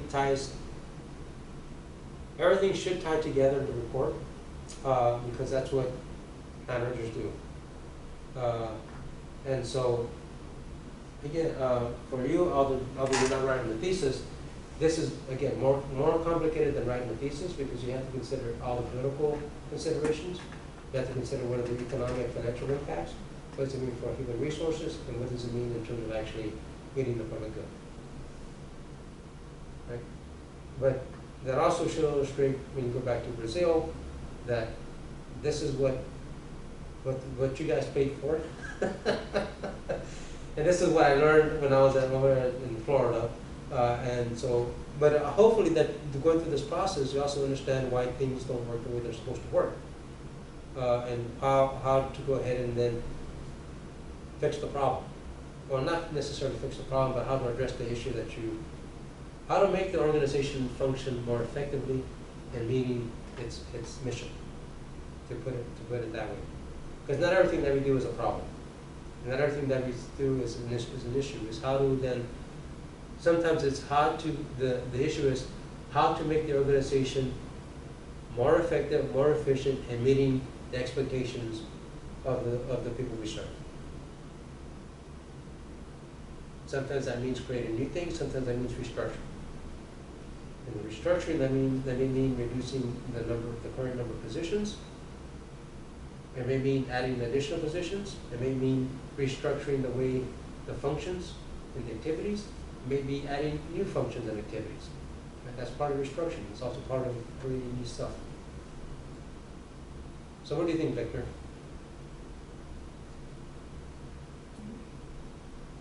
I'm okay with that. I think there's plenty of room for. It's quite open, so I can. Right now, I can think of 4 or 5 issues, ideas where I could frame to this model. Good. Yeah.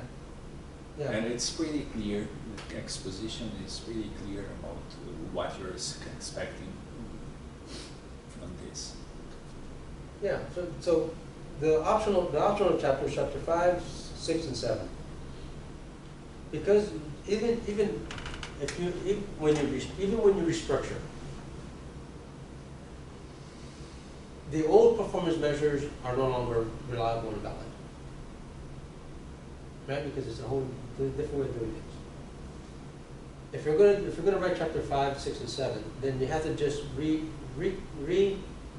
you have to reconfigure the performance measures or key performance indicators that you're going to use. So, so there are new benchmarks, new baselines for all those performance measures. So that's totally up to you how you want to, what performance measures you. If you don't have, if your organization does not have in place key performance indicators, then you can create them. If it does have some, then you can explain why you want to create new indicators and why the ones that exist already aren't very useful. As you know, there are input indicators, there's output indicators, and there's outcome. So if your organization does not have outcome or outcome indicators, then that's something that you may propose. Right? Because the outcome of the inspections is more important than the actual inspection itself. And most organizations, as you know, don't focus on the outcome. So in your case, you can propose key performance indicators that are more outcome-based, and those are probably more useful if you don't have them already. So again, you're free to do. When I designed this project for my students at the other university, I wanted to make it as open as I possibly could. There's a structure, but that structure is very open. And it's open because in government, as you know, there are multiple issues, multiple problems. And again, like I said, there's no one solution for the one particular problem. There are multiple solutions. In some cases, it may be restructuring. In some cases, it may be building. In some cases, it may be just outsourcing the darn thing to something else. There are a lot of organizations, as you know, do not go back and they don't go back and look at the mission and whether the mission should then be rewritten or should it be expanded or should be contracted. Goals and objectives are seldom revised. The real world is changing, but then everything stays the same, and it shouldn't be that way. The positions that, your position, for example, your job description that you had was written years ago. What you do now is maybe totally different than when you did 5, 10 years ago. I don't know how long you've been working at it. Right? Totally changed. So when you restructure or create something new, that's an opportunity to go ahead and do what? Look at all those positions, look at what they do, and whether they need to be rewritten.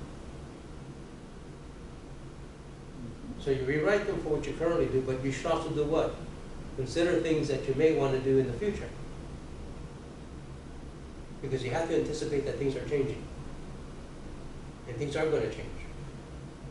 So as an auditor, I don't know, for example, how extensive is the e-government in Brazil. Now you can pay things to credit card and everything else for government services. Right? That adds a whole new set of policies and a whole new set of issues that you, right? But as things change, as things become more automated and become more internet-based, that means your role as an auditor is going to change. You have to then what? Have the description, the job description that's going to do what? Anticipate things that are going to change in the marketplace. Otherwise, you're going to do what? You're going to have the same condition that you have now. Your job is no longer, what you do now maybe or may not be actually reflected in the job description of 5 years ago. Mm-hmm. So things change. The skills that you need and the responsibilities that you're going to have now and going in the future, to some extent, need to be incorporated into the restructure. Not just your position, but the position of some other people. At the executive level, it may not really matter, but it matters at what? At the line level. It may matter in terms of the at the supervisor, mid-management level. Once you get above that, then it really doesn't really matter because things on the top level don't really change. When you're restructuring, you got to also think about what can be automated and what can't be automated.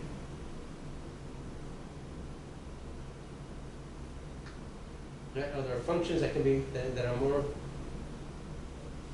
Let me put it this way: if you look at your current position, not that I want you to lose your job, but if you're looking at your position what things will be more useful to be done through technology as opposed to being done manually.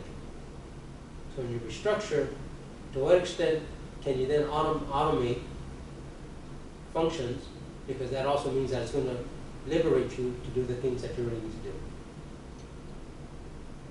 And so when you restructure, does that mean having put a greater emphasis on technology as opposed to being person-driven? Or is it a combination of the two? You want to automate some functions and some responsibilities, that has the benefit of then having you to go out in the field and do what you have to do. When you're out in the field, then what things can be automated and what can't be automated? Because that is going to make sure that you're going to be more effective, more efficient. That makes better utilization of your time. So when you restructure, those are the sort of things that you also need to consider, because it's not just personnel, right? It's personnel, how the units interrelate with each other. What function? If there are things that are interrelated, or things that can be integrated, then how can you achieve that integration when you restructure? Because you don't want to make sure that you have everything covered and you don't exclude some things. Okay? So, to some extent, restructuring is more complicated than creating a new unit. So, as you think of the different issues that you have, 3 or 4 issues that you think about what it actually going to mean. Because if let's say that this document is going to be seen by your supervisor and other people back in Brazil, and they like it so much that they're going to say, you know what, Victor, we like what you did, we're thinking of doing it. If they're going to do that, I want to make sure that you make sure that if they're going to do it, then everything is that is the best possible way of doing something, as opposed to going in there and just, well, Victor did this and he did it without thinking, and well, he didn't think about this, he didn't think about that. I'd rather have you think about everything that can be. Let me put it to you this way. Think of everything that can go wrong and how you're going to prohibit things from going wrong, or how you can anticipate things going wrong, and how you're going to account for it in the report. Right? Because I don't want you to go out and say, I'm thinking of doing this, but then you say, well, you didn't think of this, you didn't think of that, how about this, about that? And oh, I didn't think of that, I didn't think of that. It's better that you think about it, and what does it actually mean? This is also the same for when people are creating. What does it actually mean for the organization? Because you have to think of multiple things as you write. Right? Because you have the written thing, but you also have to think, okay, hold on. I'm writing something, and I'm proposing something, and I need to think about what it actually means for the organization in terms of personnel, in terms of the function, in terms of the mission, in terms of the use of technology, and what does that actually mean in serving the people. It seems like a lot, and it is a lot, but in terms of the report, it means a more comprehensive report. It means you actually thought about what it actually means. One of the benefits of not just taking this class, one of the outcomes of this program should be that when you graduate from this program, that you have the ability to look at how your decisions impact multiple areas of an organization. What does it mean for personnel? What does it mean for on the budget and financial management? What does it mean for actually service delivery? What does it mean in terms of use of technology? Because the organization that you work at uses all of those. Okay. That's I will post the video, I will post the audio. For the students that are going to listen to this and see the video, if you have questions, send them to me. I will answer them as quickly as I possibly can. Victor, if you're going to come to each section, I'll make sure that I cover everything. If you have questions, if you have things that you want me to cover, I'll definitely cover them, because other students are probably in the same boat. How is it gonna work? Are we supposed to come with something every week, or what are we doing during the sections? Okay. Week by week. All right. No. What I operate sort of in kind of the European model. Mm-hmm. That I give you the assignment. The assignment is due at the end of the quarter, and that's fine. I don't have to see what you do week to week. However, as you write it, and if you want me to give you feedback, give it to me, and I'll give you feedback, and I'll give you questions, more questions than you want. But I'll ask, then I'll clarify everything as you write. I'll give you suggestions, and then I'll ask you questions. And if you say, Sal, that's a nice question, but I don't have the data, I understand. Right? So don't worry about it. Give it to me, I'll give it back to you. Mm-hmm. That's how I work. Okay. Yeah. Some weeks you may have something, some weeks you may not. Or you may have something that's saying, Sal, this is what I'm thinking about, this is the data, I'm thinking about doing this. And then I might say, okay, that's good. How did you think about this? Did you think about that? Then you're going to say, Sal, I thought about it, but guess what? I don't have the data, or I don't, or I may have to just sort of give you a narrative for it, and I'm going to say, that's fine, at least I know you thought about it. So I will work as fast as you work, and I will give you the feedback just as quickly. So it's up to you. However you want to do it. Mm-hmm. Yeah, I'm not. Yeah,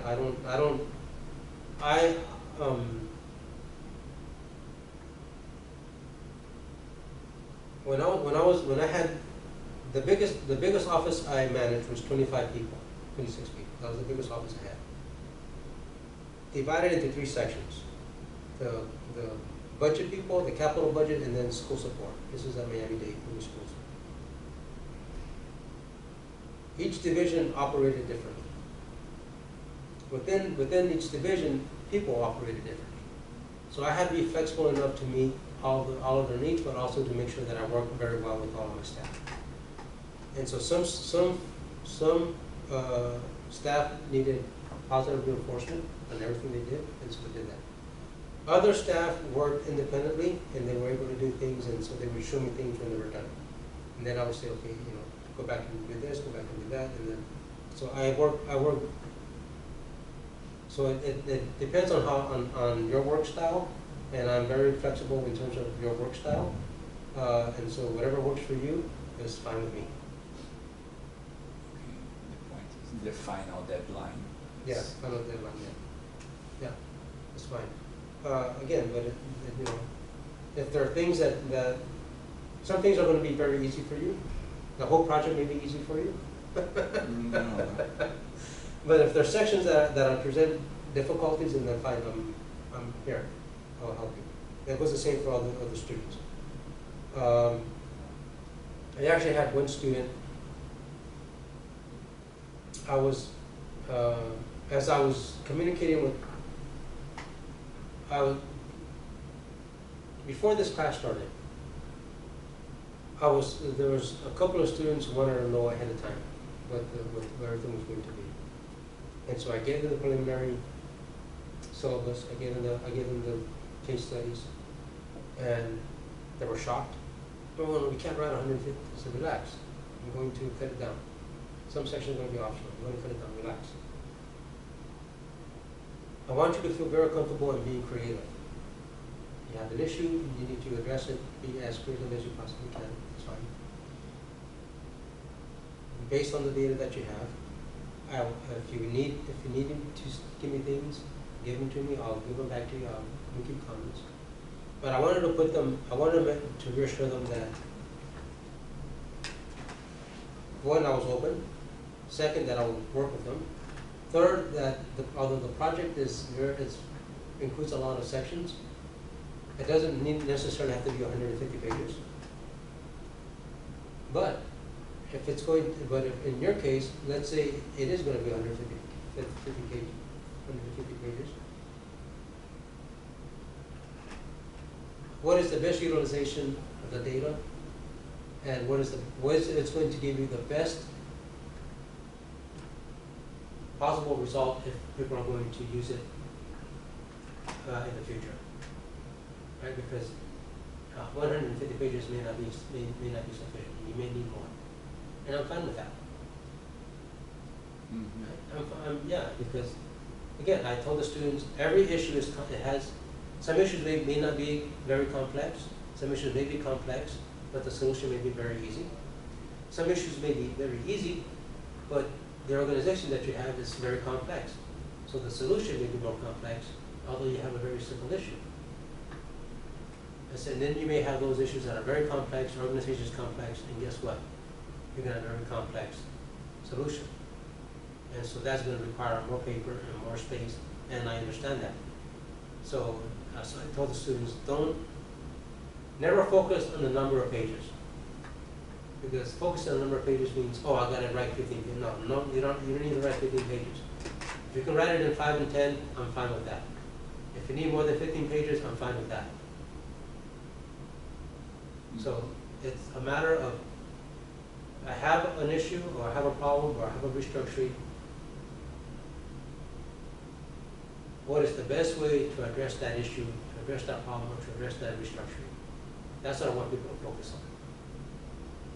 I want people to focus on the outcome, not on the actual number of pages. Does that help?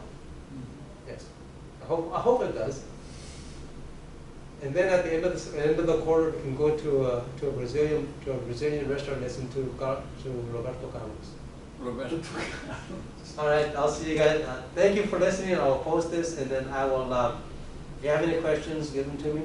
I will try not to go the whole entire 4 hours. One, because my voice can't handle it. But I will be. What I'm going to do, if you have issues with Excel, I will start covering the Excel stuff after the lecture to make sure that. Before I end, let me do this, Victor. Before I end, I want to go over here. Let me log in.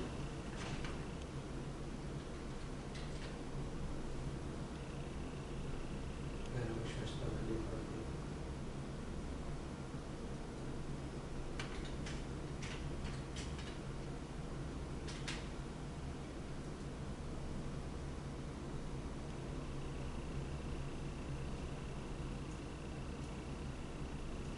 Yes, I love Roberto Carlos' music. I'm not lying. I do. Even although I do not speak Brazilian, there are some words that I understand in the song that I listen to in Spanish stuff.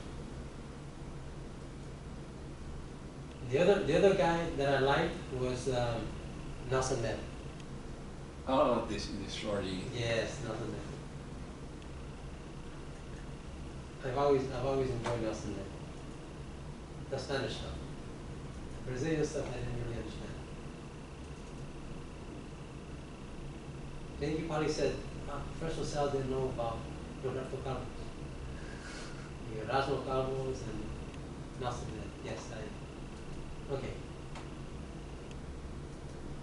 So for my spouse, use my Excel spreadsheets if they're going to be useful. Don't start everything from scratch, from the beginning. So modify these, because when you modify them, here I'll show you.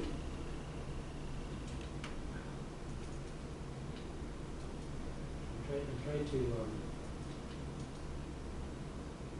Okay, that's it. I'm trying to change this to.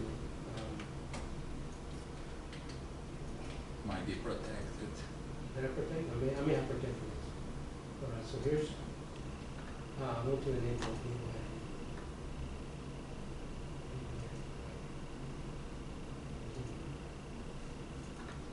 All right, so here. So if I change this first value to Asian, then it's going to change everything. If I change, all right, so that's that. So I have a link there. So if this is going to be 80%, I'm going to make this 9%. I'm going to make this 3%. Then everything, let me make this 9%.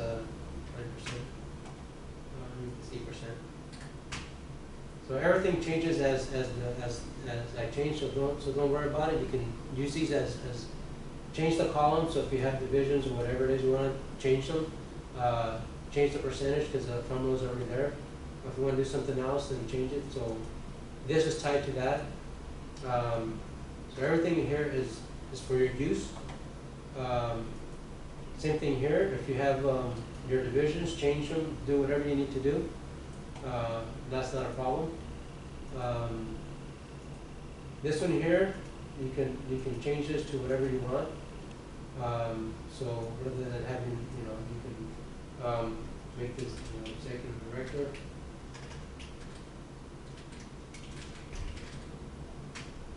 You can, yeah. So whatever you see on the spreadsheets, you can change them. You can do whatever you want. That's not a problem. You can change all the positions, change the benefits. So I have it at 33%. If you want to make that 45%, that's what it is. Then change it. Now and then you can just drag it, and it does everything. Or you can double click, then it changes everything. So whatever you want to do with them, it's fine. Same for this. So here, let me go to the again. If you can change all of this. This is going to be 250,000. You can change this to 150,000. And that changes everything there. It also should change. This I fixed it, but that I can link it to, so that's not a problem. So whatever you want to make changes, make the changes, not a problem. This is all tied together. So here, if you want to make this, I put it up 4.5%. If you want to make this 3%, then that's fine. Then it'll change. So this I can do 3% as well. So whatever you want to do. It's up to you guys. They're there. The other thing I want to do is this.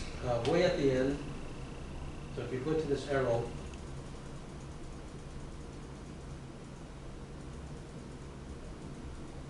I don't know, Victor, if you ever done project management.